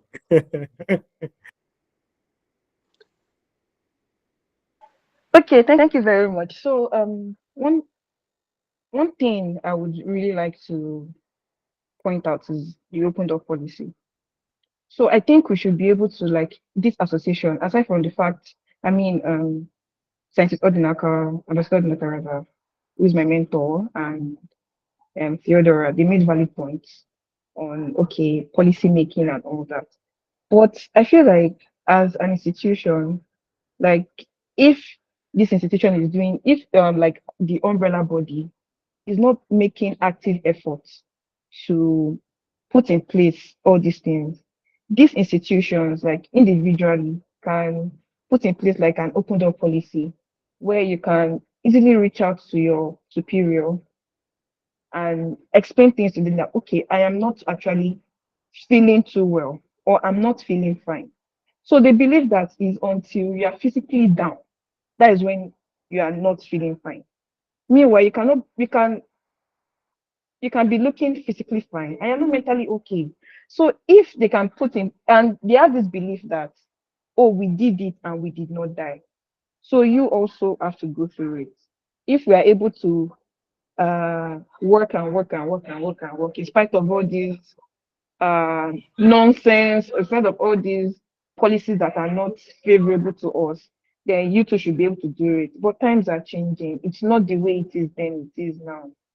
Like, and people are leaving, like, the workload is now even more. So we shouldn't have that mentality. Like, this institution should not, in fact, someone used to tell, one of my chiefs used to say, the reward for hard work is more work. And I'm like, how is that making sense? So I can't easily go and meet this chief and say, I'm not feeling fine, or I think I need a break. So I feel like there should be one thing I would like to applaud MedLabConvo for, like, is the vacation thingy. If this can be put in place in this institution, and our human resource department is functional, like, especially in civil service, not just in private institutions, especially in civil service, like, if they pay more attention to the well-being of the staff, and not just physical now, mental, even physical self. Like my mentor said, I was sick, I wasn't feeling fine, I could do stomach food, I had to be taking fluids, and I was on call the weekend after that. Like, who does that really? Who does that? It took me 4 days to recuperate after that call. And it shouldn't be, really. So I feel like open door policy and this general mentality that, oh, we've gone through it, we've gone through fire and brimstone, so you should also do that. It shouldn't be right. Then our HR should be functional, not just, oh, we need more this, or maybe when they are employing people, go and do your biometrics and all that. They should also focus on the well-being of the existing staff. Thank you. That will be all for me.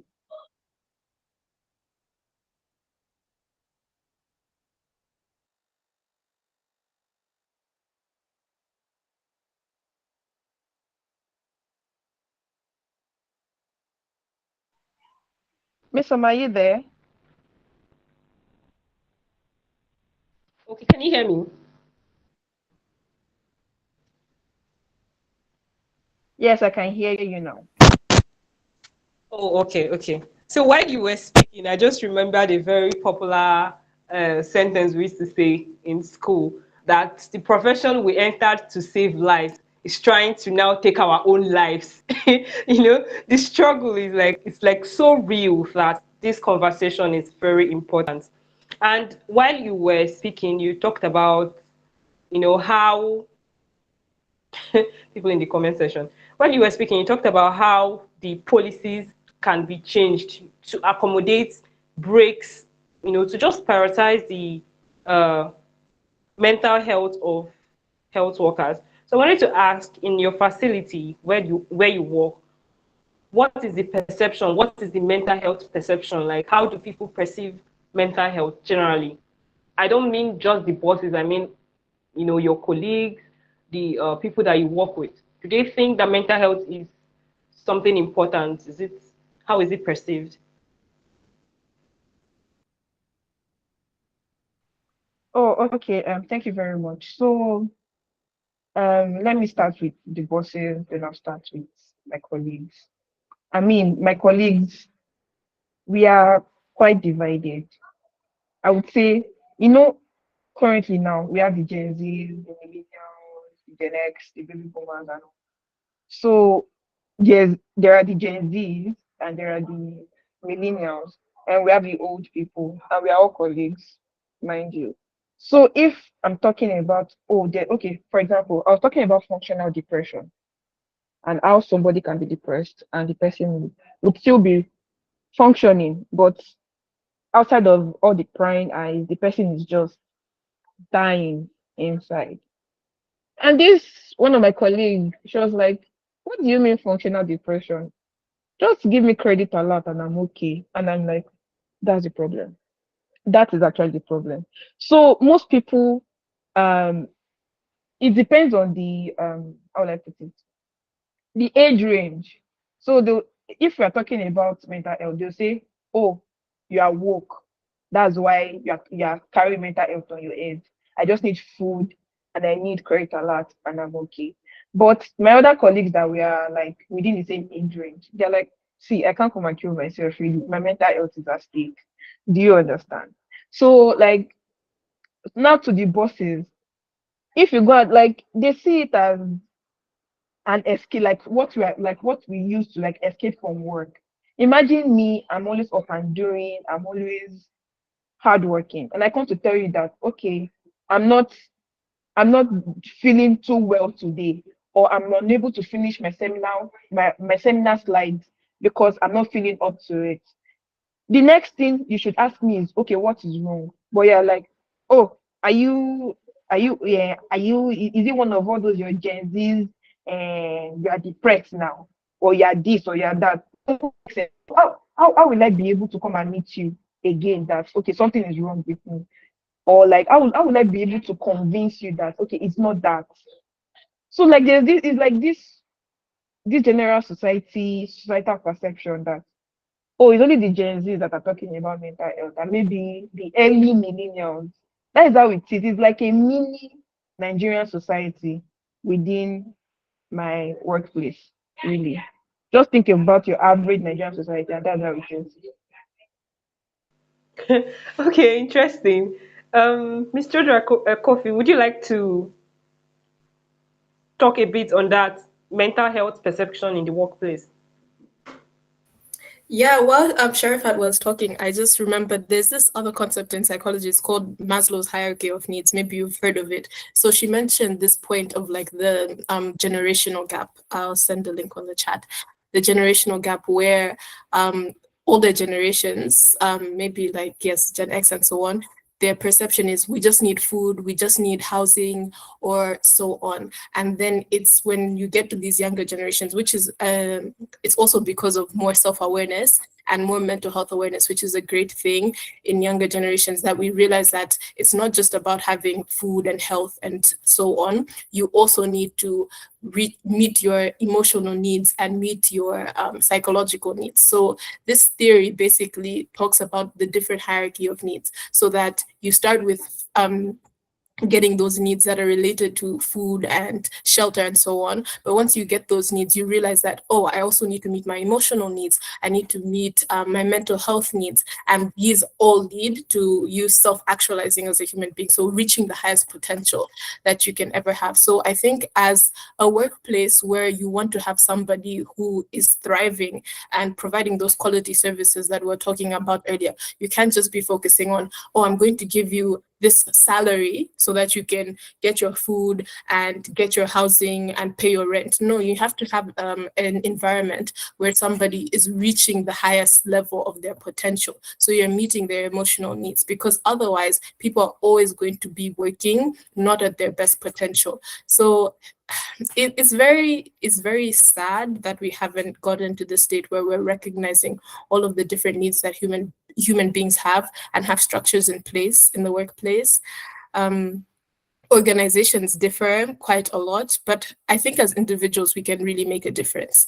So I implore you as a person yourself, just to look out for your colleagues, and even if the structures aren't in place, to advocate for them, because there is data out there, there's evidence out there that suggests that when a person's mental health needs are prioritized, you're going to get better outcomes in the workplace. And there is room for advocacy in these places. And it's all right. Mental health is all right. Having the ability to thrive is all right. So advocacy is so important, and everyone should be a mental health advocate at the end of the day in whatever way they can.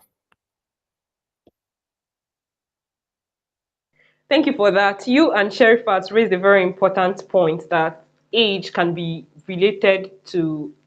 correlate with mental health perception.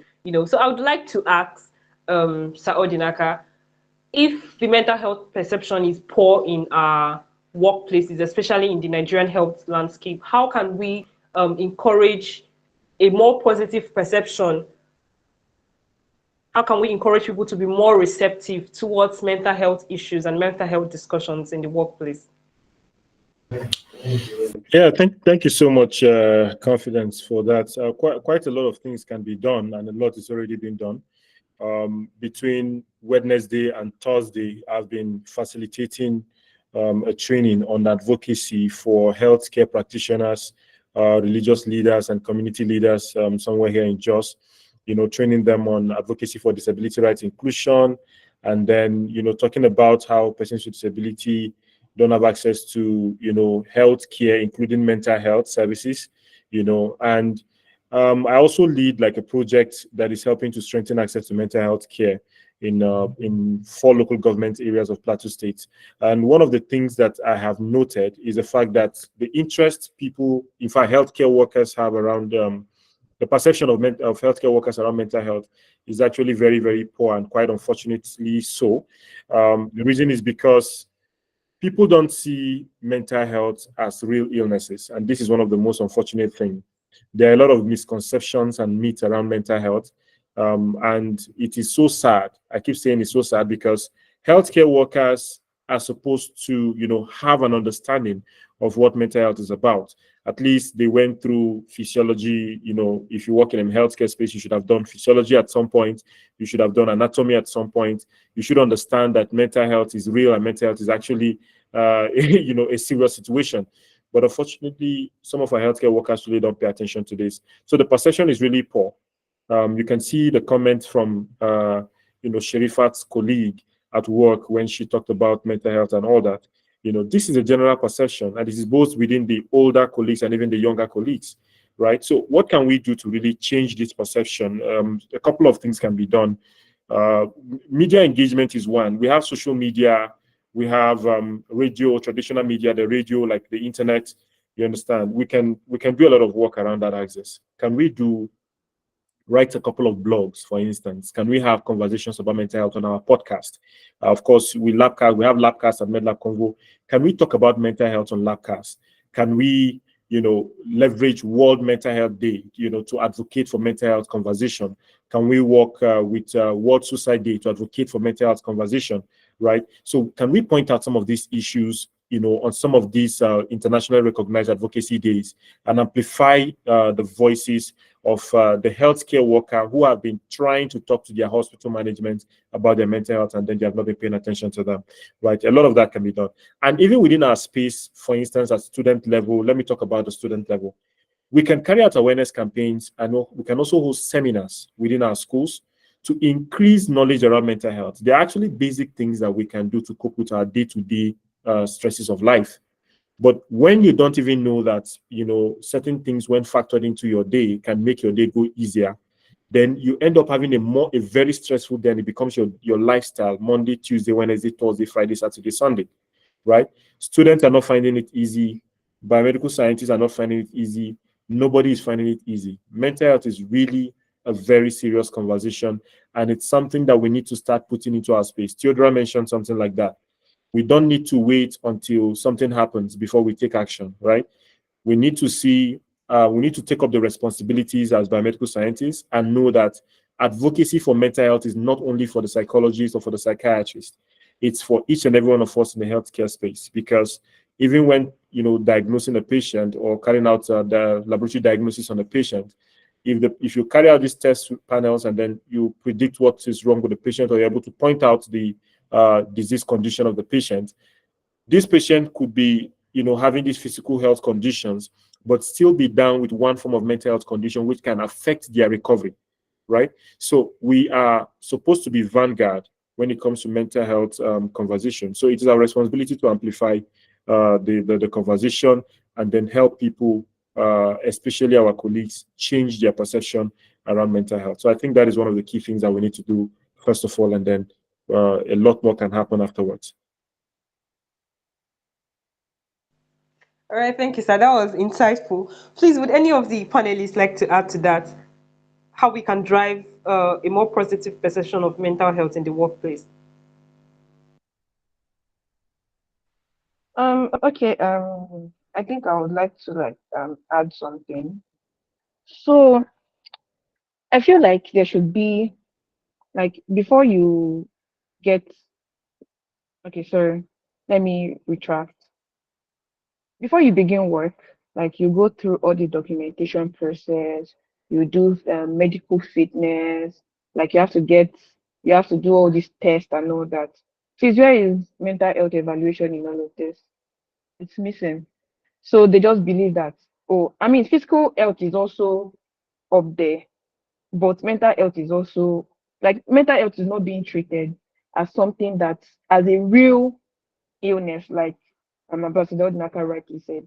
So if we are going through all this medical fitness thing, like you're doing all these tests, why are you not doing a psych evaluation? Like, what is the Department of Psychiatry in this? In, I don't think, but every hospital should have a Department of Psychiatry.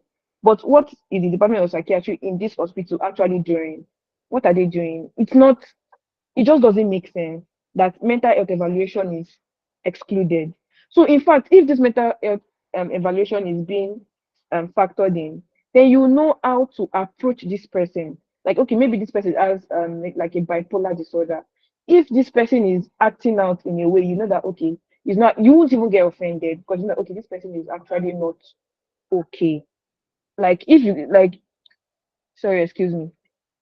Or maybe if somebody is always down, okay, if somebody is not being receptive towards maybe whatever the bosses are saying or whatever, like they will easily know that, okay, this person is on medication, and they will actually factor in all these things, when they are handling, or maybe when they are how will I put it? Hey God, I'm very sorry. When they are relating, yes, when they are relating with the person. Because I saw a series, and the person had bipolar. But the person, when before the person got diagnosed, people thought the person was just obnoxious, and the person did not have a filter. But when they got to know that, okay, this person is working through something, like the way they started relating with the person changed. So I mean, it's fine that we are saying, oh, love and light, to treat everybody with love and all that. But at the same time, you don't know what people are going through. And it's until you know what people, it shouldn't be until you know what people are going through that you should treat people with love and light, really.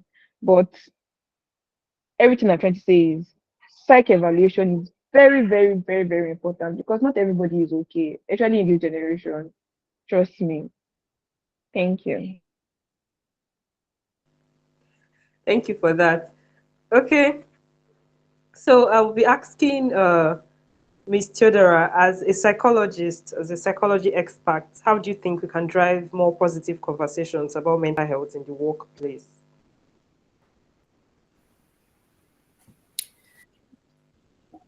Yeah, I think there's a lot of things that we can do. Once again, I'll say we should really start from the prevention aspect. So we need to stop thinking of only severe mental disorder. So if somebody is diagnosed with schizophrenia or some form of psychosis or even like maybe major depression, that's when we often start thinking about mental health. But we just need to normalize mental health because a lot of the conversations we have about mental health are very stigmatized, right? So that's why people find it difficult to be open about it or talk about when they're struggling with mental health. And I'll also bring it to the conversation of it also interacts with gender. So I found that with especially in African cultures and African setting, men find it so much more difficult to discuss their mental health because of these perceptions and these stereotypes that we have around emotions and gender and so on. So I think first of all, it's really important that we destigmatize mental health and understand that it's not like somebody who's going through mental health issues is valued, they have rights, and even if you have a severe mental health disorder, that doesn't take away anything of your value, and that mental health is something that we all go through every day. If you're experiencing a little stress, that has to do with your mental health. And we're all supposed to work on preventing our mental health. So I think my two main takeaways about changing the conversation about mental health in the workspace is destigmatizing mental health, and the main way to destigmatize mental health is to realize that we all experience mental health in different capacities. So once we change the conversation in that type of way, I think people will be a lot more open about their mental health and we can have true discussions around it. So even if somebody is facing a difficult decision, if somebody is like having a stressful day, or if they've had a traumatic incident, we understand that all of these aspects influence their mental health and they can be more open about it. And it's everyone contributes to this conversation and everyone contributes to these perceptions. But I think we also need to take some time to reflect on what are my own perceptions around mental health. What do I think? What are some things that I need to unlearn? And just to educate yourself around mental health. There's so many resources online. I can put some in the chat at some point so that we all, rethink the perceptions that we have.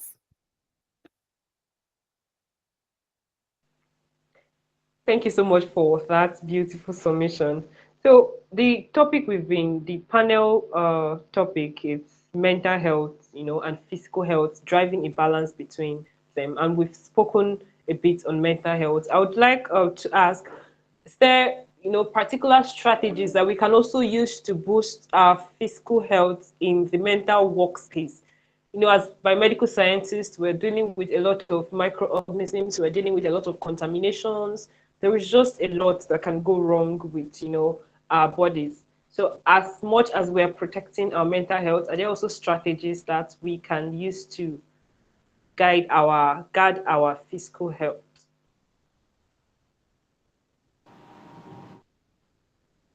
Okay, can I go first? Yes, please. Okay. See, the first thing on my list, please eat. Like a lot of time we get carried away with work, and it's like maybe around 5. You now be thinking, oh my god, I did not have breakfast. See, I'm guilty. I would go out of my house with just a cup of coffee. I might not even finish that coffee. I just put it in my flask and I'm off to work. Before you know it, maybe I'm entering results and I'm drinking that coffee to like wake me up to like, do you understand? Then maybe around 5, I'm like, I've not eaten anything since, oh, like really. Or maybe someone ask me, have you eaten? I say, yes, I took a cup of coffee, and they'll be like, are you okay? Is that food? So please, please and please eat.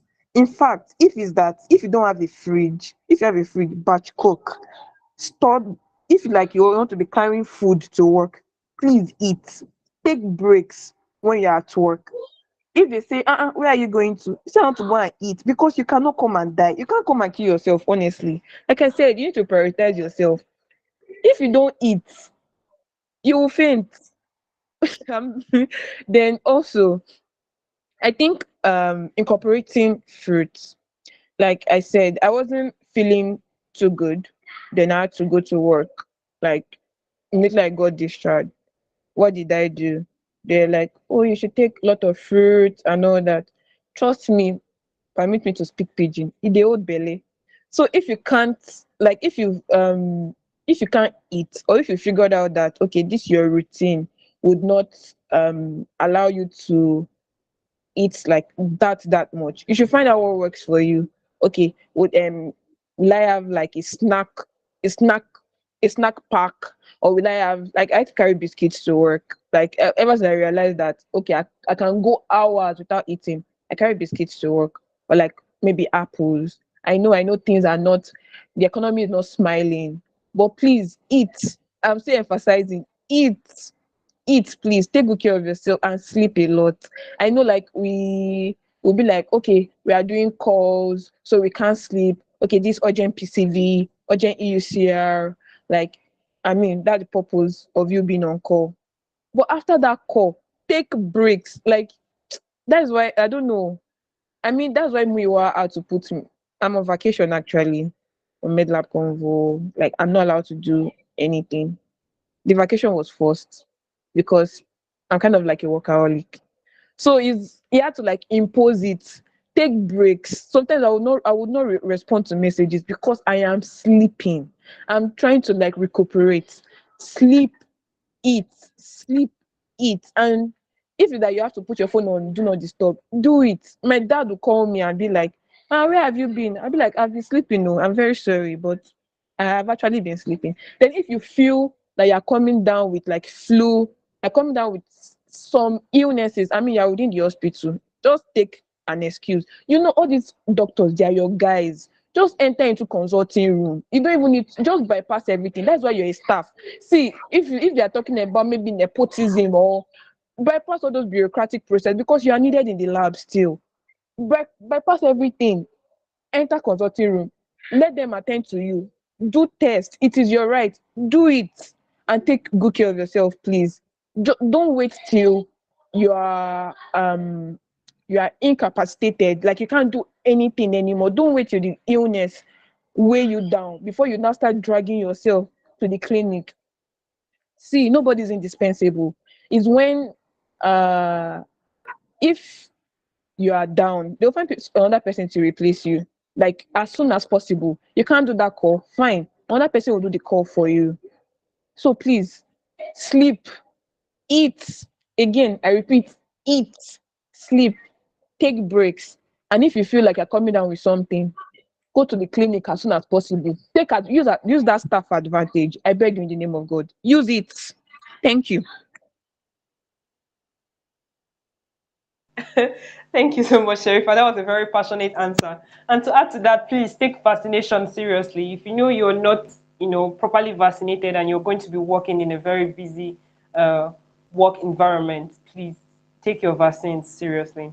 Um, yes, Sherifa just said it in the group chat. Get vaccinated is very important.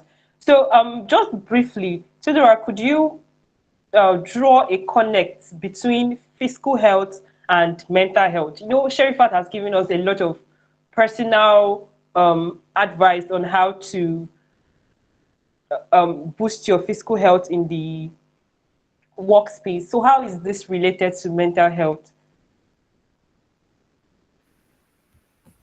No, I 100% agree with everything that Sharifat said. I often describe myself as an ambassador of rest because I know that your physical health, like the things that we do to invest in ourselves physically, directly contribute to our mental health, and likewise, our mental health directly contributes to our physical health. So you see, when people have severe mental health disorders, that they often have physical symptoms. So, like for example, I think, and often people say like, with depression, you'll have like headaches, you have difficulty getting out of bed, all of these physical symptoms, right? So if we're not investing in our mental health, it can come up with physical symptoms. And if we're not investing in our physical health, it can come up with mental health symptoms, because all of these things are interconnected. So it's so, so important. I remember one of the first times that I ever experienced burnout, I was a student and I was working, I don't know, like 2 or 3 jobs at the time. And it was just at the point where I had too much stress, too much pressure. You are thinking about exams, you're thinking about work, you're thinking about how am I going to pay my rent, and my body physically shut down. So I was so sick for, I think, a few days. I couldn't get out of bed. I developed like a flu. So all of these things interlinked, and I realized that I have to make sure that I'm putting safeguards in place so that my body doesn't shut down like that again. So that's why I say I'm an ambassador of rest. I repeat what she said, please rest, sleep. Sleep is so important. I remember at some point I was working night shifts and my sleep schedule got completely ruined.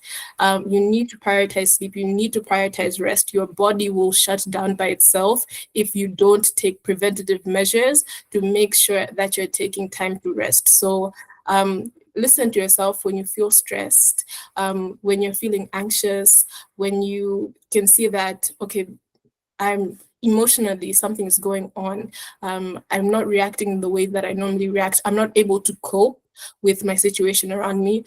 Just take some time for yourself, take a break.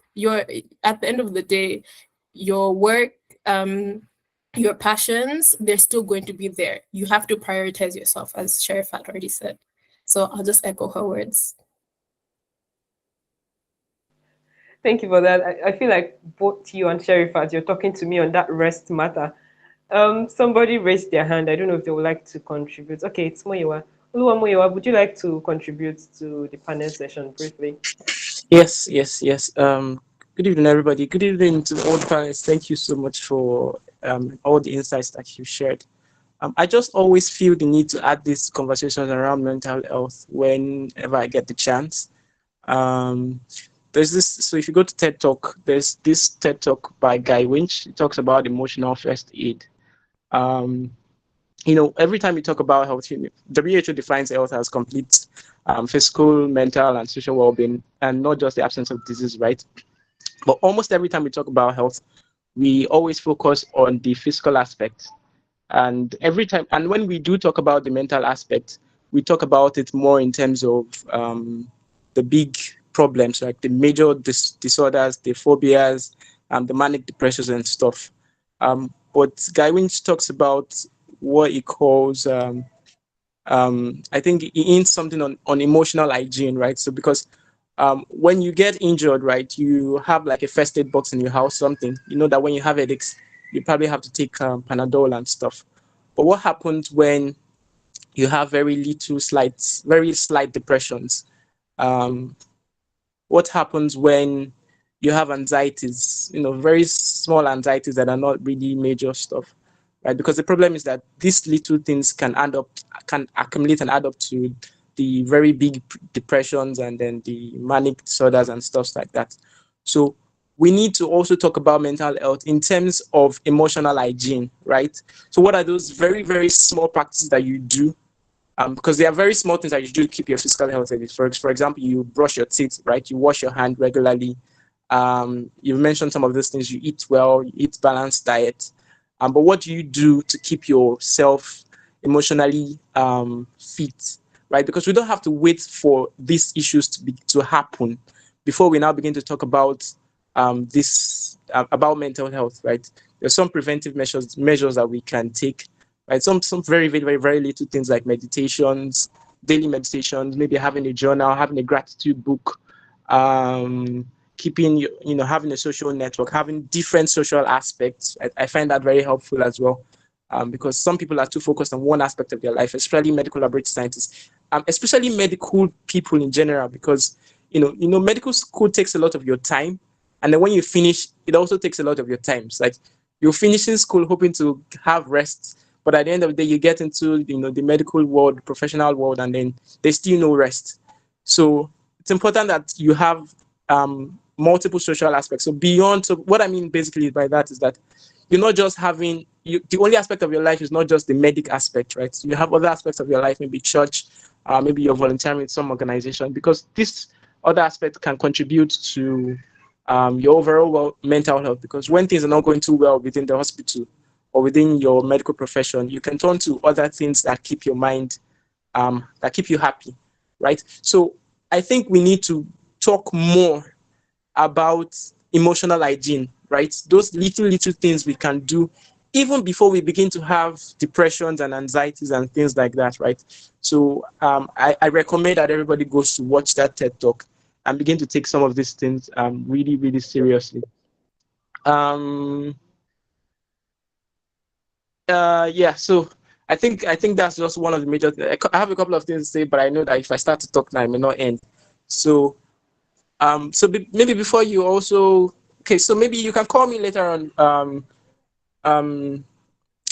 Mesoma, when you're about to finish, so that I can just maybe give a little bit of closing remark before handing over to Nelson to give the full closing remarks. Thank you. Okay, thank you so much for sharing that. Still on emotional hygiene, we were talking about emotional hygiene. I think one thing that can really help us that I have tried is having a happiness jar. If it's something that you can do, maybe you should give it a try. So a happiness jar is where you have a jar, it's an actual jar. Then you get sticky notes each every week or every time something happy happens to you, you write it down and you put it in your jar. Anytime something happy happens to you, you write it down and you put it in your jar. It doesn't have to be something very big. It doesn't have to be something huge. It doesn't have to be a scholarship, an admission. It can just be something little that makes you happy, right? Just write it down. Like somebody in the comment section said, manage your expectations. So the little things in life, those things can really count in the moments that you're feeling down. So that way you'll be able to recalibrate. Yeah. Okay. Still on the panel session, we are trying to wrap up. So I'll be asking Sir Odinaka a very important question to wrap up the panel section. So we've talked about how we can drive a positive health, physical, mental health balance in the workplace. So if there are young scientists, students, or professionals on the call right now who are struggling with this, what advice would you give them? Are there recommendations, books, just anything? Are there recommendations that you have for them?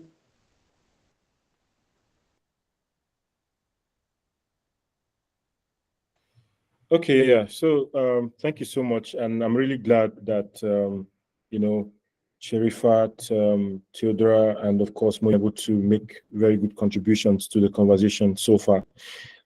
Just one thing to wrap up the conversation from my end, I would say there's something we refer to as the 6 domains of wellness. I've mentioned it on one of our MedLabConvo webinars, I think just one in the past. So I'm not sure if many people were there, but then there's something we refer to as the 6 domains of wellness. That for you to be well in all round, you have to be well physically, you have to be well mentally, you have to be well spiritually, economically, you have to be well. 6. I think I'm missing 2 more, right? Occupationally, you have to be well with your work or with your school, like that. So what am I saying? As young professionals at this stage of our life, it is important for us to be very smart, because whatsoever we do to our bodies now, be it physical or mentally, is going to tell on us in the nearest future. It is important for us that while we try to work hard, we also factor in rest. Muyiwa is my number one accountability partner when it comes to taking rest. Sometimes it will just message you and say, have you even taken a rest today? Have you hope you are resting, in his language, right? So please take time to find rest. And rest, don't think rest is you must shut down and just sleep. Sometimes it could just be, sitting down and listening to music. It could just be taking a walk. right? I do that a lot. I could just work from morning till evening and just, okay, like today, for instance, it's been the fourth webinar I'm facilitating today, fourth. I literally had to leave one to join here immediately, and I was speaking across all of them. So, but I had to make sure at some point that I step out and, take a walk a little, and then return back to the house, take a lot of water. Do you understand? A lot of water, and keep water close always, right? Very, very critical. In the course of your work, you're going to encounter things like burnout. You're going to encounter stress. You're going to encounter quite a lot of that. So it is important that while you try to advocate for your mental health and mental wellness, you also keep people around you who also do the same. Because if you have people around you who don't believe in that, then you're not able to get them on board, and it's going to also be a problem for you, right? Yeah, so I may not necessarily recommend a book for you, but then I think one thing that works a lot is listening to podcasts, or audiobooks once in a while. Just sit down and relax. Do something, catch a movie. Watching a movie is also part of, wellness, right? Sit down, create time for some of those things. Watch a movie, hang out with your friends to catch a football match if you're into that. Do you understand? Or go watch a movie at the cinema, or do something. Just engage in social activities, basically, right? It's very, very important. It can be very helpful to you as a professional. It helps you to bring the balance in between so much of work and then a bit of rest. Yeah, so Gabriel is on the call, and Gabriel's hand is up. Gabriel, please come up. We just left somewhere to be here now. Gabriel, over to you, please. Okay, thank you very much. So really nice to join this call. At least I've learned a lot.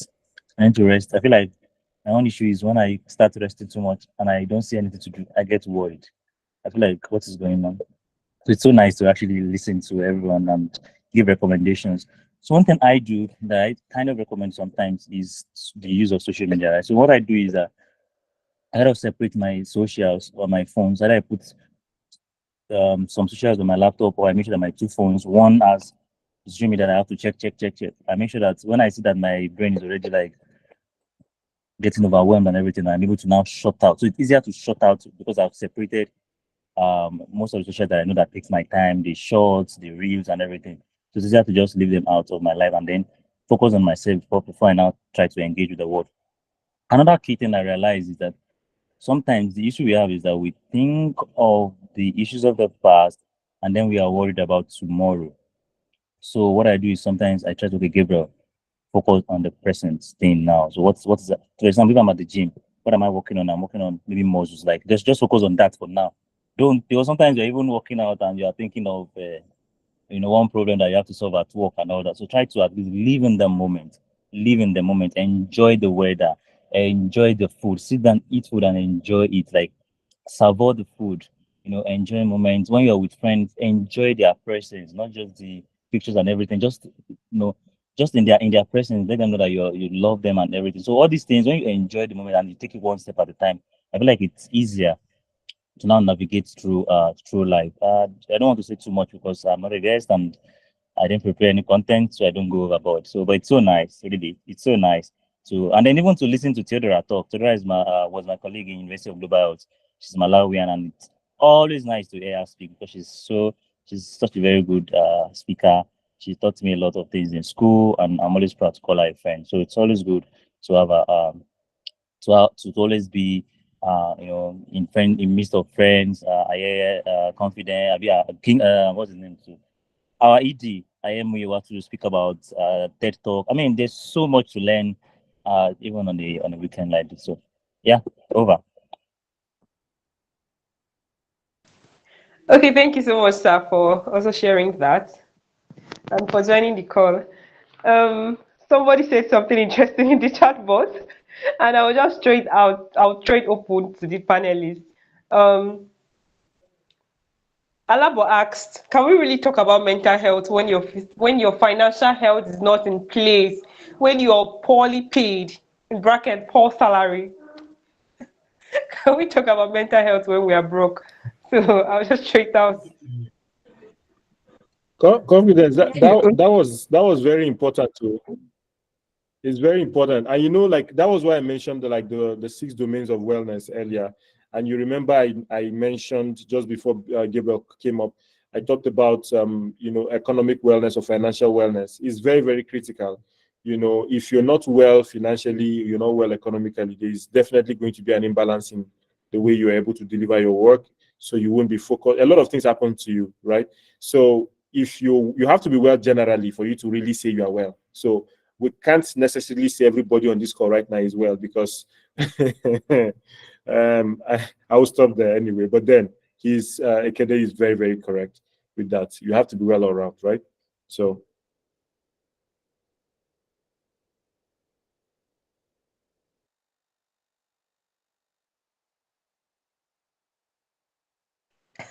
Okay, thank you, sir. Thank you, sir.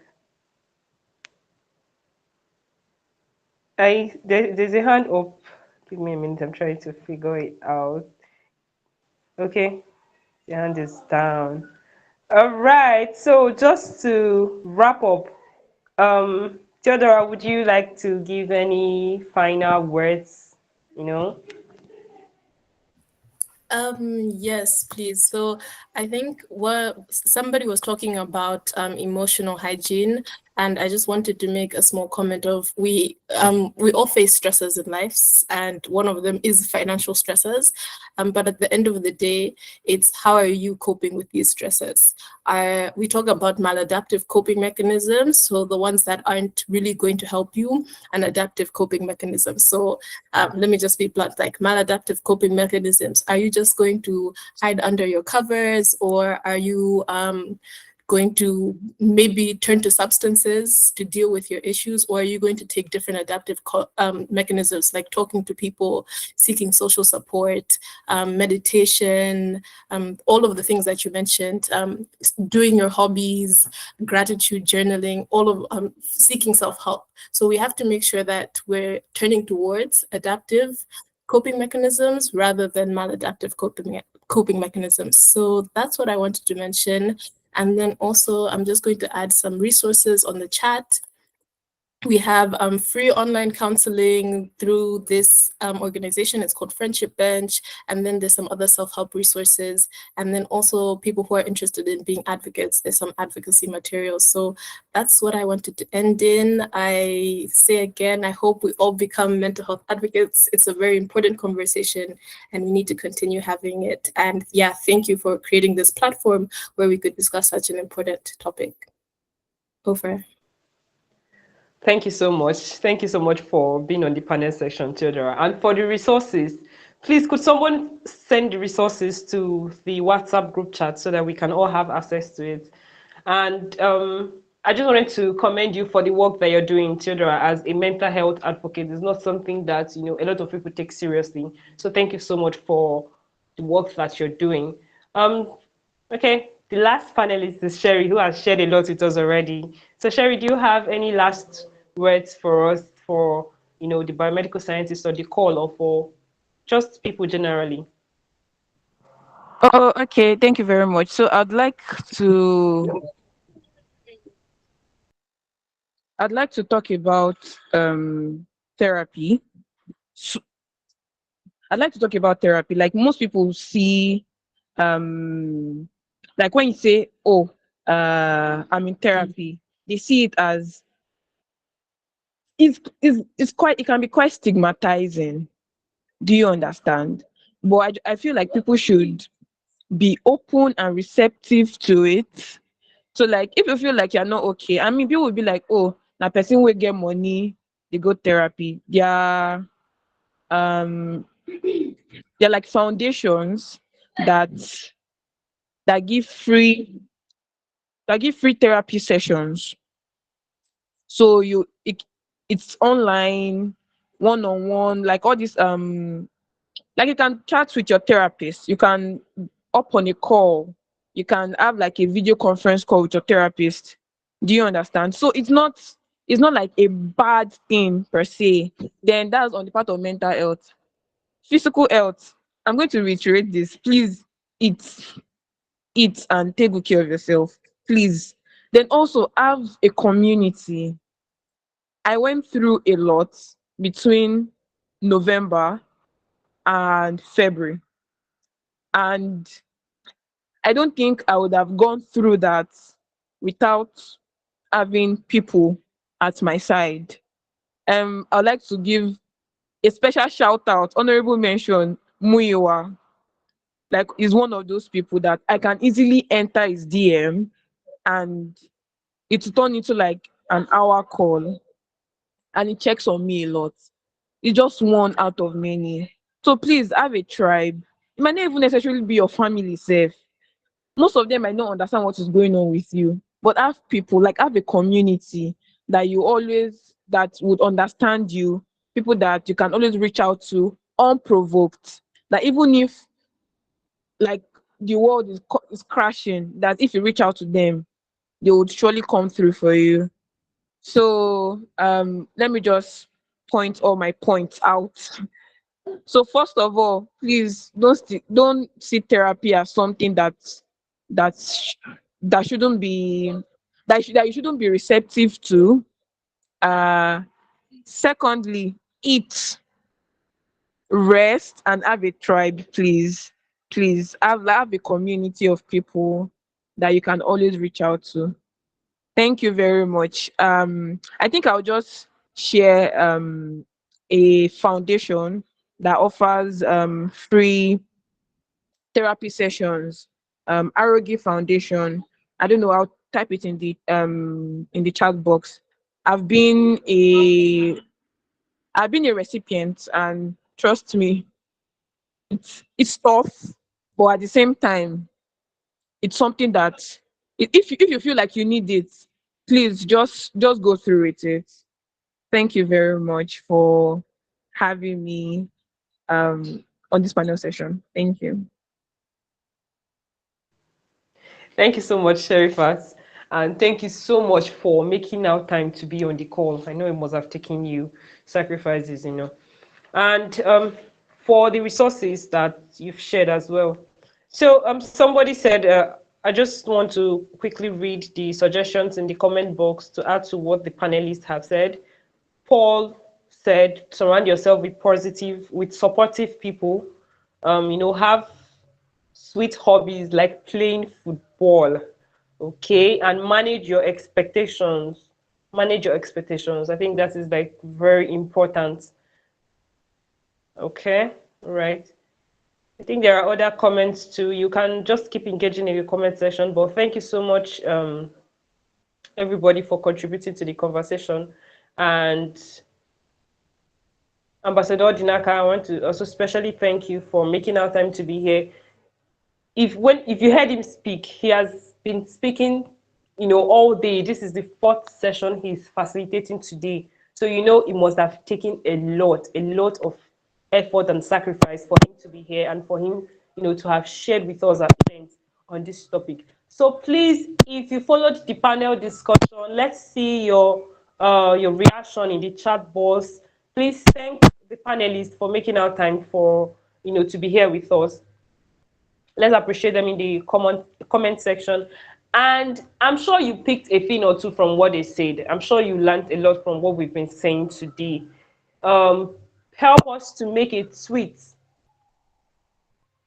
on social media. It's MedLabConvo across all social media platforms, actually. So you can go, if you're more active on Twitter, LinkedIn, Facebook, WhatsApp, wherever you're more active on, just follow us on all our social media platforms, please, and say something about what you've learned from the conference. It can be something you learned yesterday, something you learned from the panel session, or something you want to add, and tag MedLabConvo so that we can all continue this conversation. Because if you listen carefully, this is not a conversation that we need to end here, right? It's something that we need to push out to the public so that other people can start becoming more receptive to mental health conversations. So please, follow us on social media and tag us when you make a post about the conference. But in the meantime, please let us appreciate our panelists and the first guests that spoke to us. Let us appreciate them in the comments section. I'm just seeing one person saying thank you all so much. There is no other chat.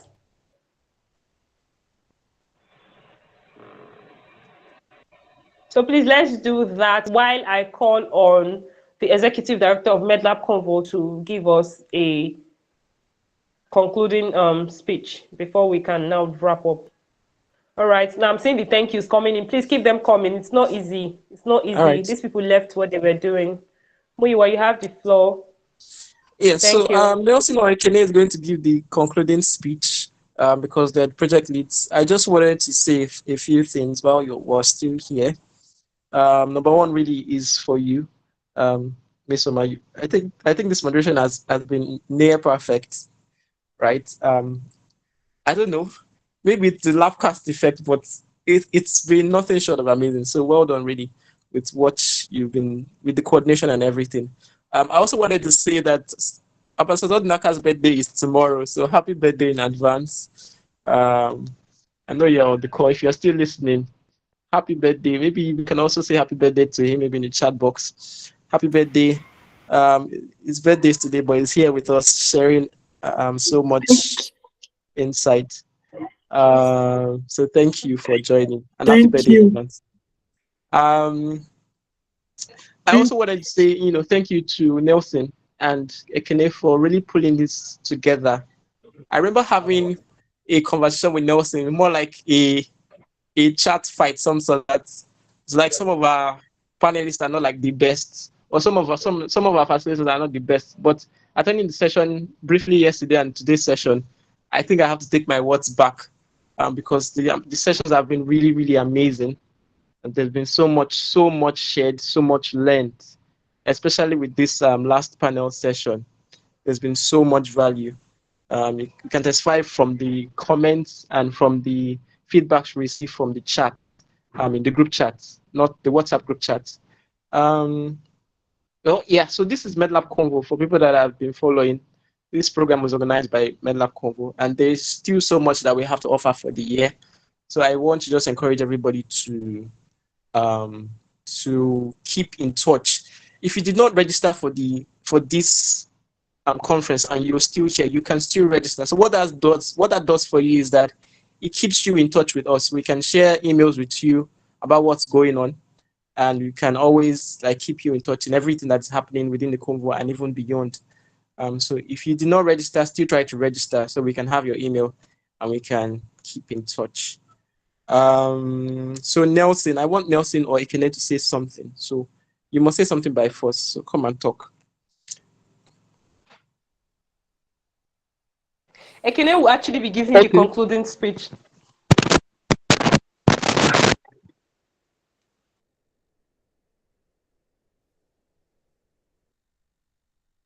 Ekene, are you there?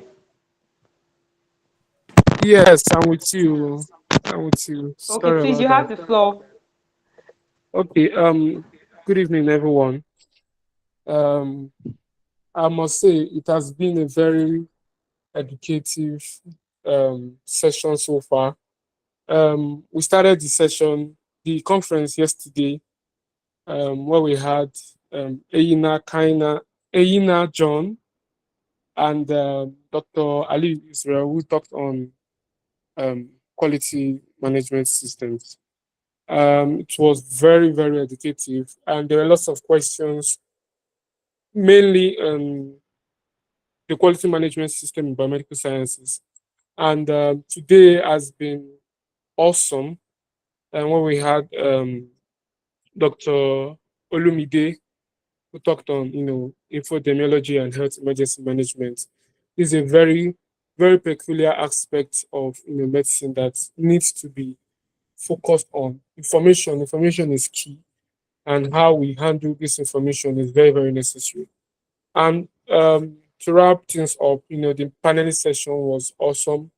We talked on something. Now, this panelist session really shed light on a particular subject matter that is very, very important, which most times we take for granted, especially in the workplace and in our personal lives. And I'm sure everyone has been inspired and educated. And I really want to thank all the speakers for coming, for making out time to impact us. From the bottom of my heart and that of the team lead, in person of Nelson Everyday, we want to thank you all for making out time to talk to us. And finally, For those that indicated interest to get the certificates, the procedures, the steps to take, from making the payments to the number you're supposed to DM your evidence is on the group chat. So kindly go through there, make your payments, and for the certificate, and we'll get back to you. And take note that those who pay for the certifications will be able to get the recordings. That's why we collect your email addresses to send you the recordings and also send you your email address. As for the other lecture materials from the speakers, from other speakers, as soon as it's available, we'll make it available to everyone on the group chats for our consumption. So finally, I just want to say thank you on behalf of the team lead of the Biomedical Science Conference, Nelson Ebode, and I, Anyabolo Ekenedichukwu Manuel, who is the co-lead for the Biomedical Science Conference team. Want to thank you all and want to wish you all the best in your future endeavors. Take note, keep following us, MedLabConvo. We are out to do greater things. This is just the beginning. There are more things to come, and follow us on all our social media pages, and you won't regret it. Thank you very much, and God bless. Thank you so much, Ekene, for that, and thank you, Muyiwa, also. Somebody is saying, I anticipate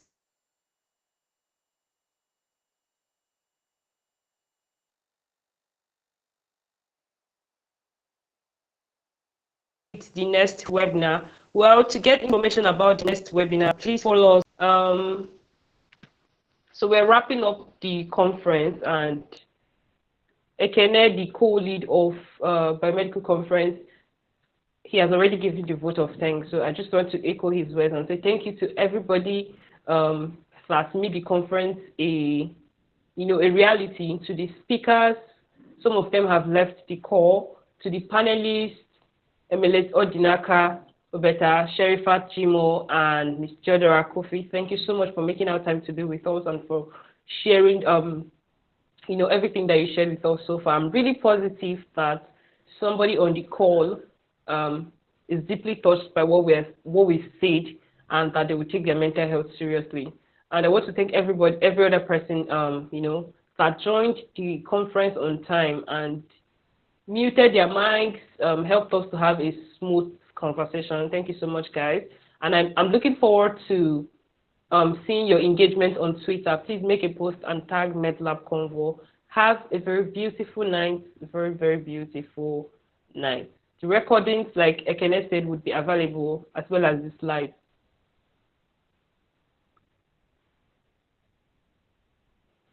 So yeah, good night.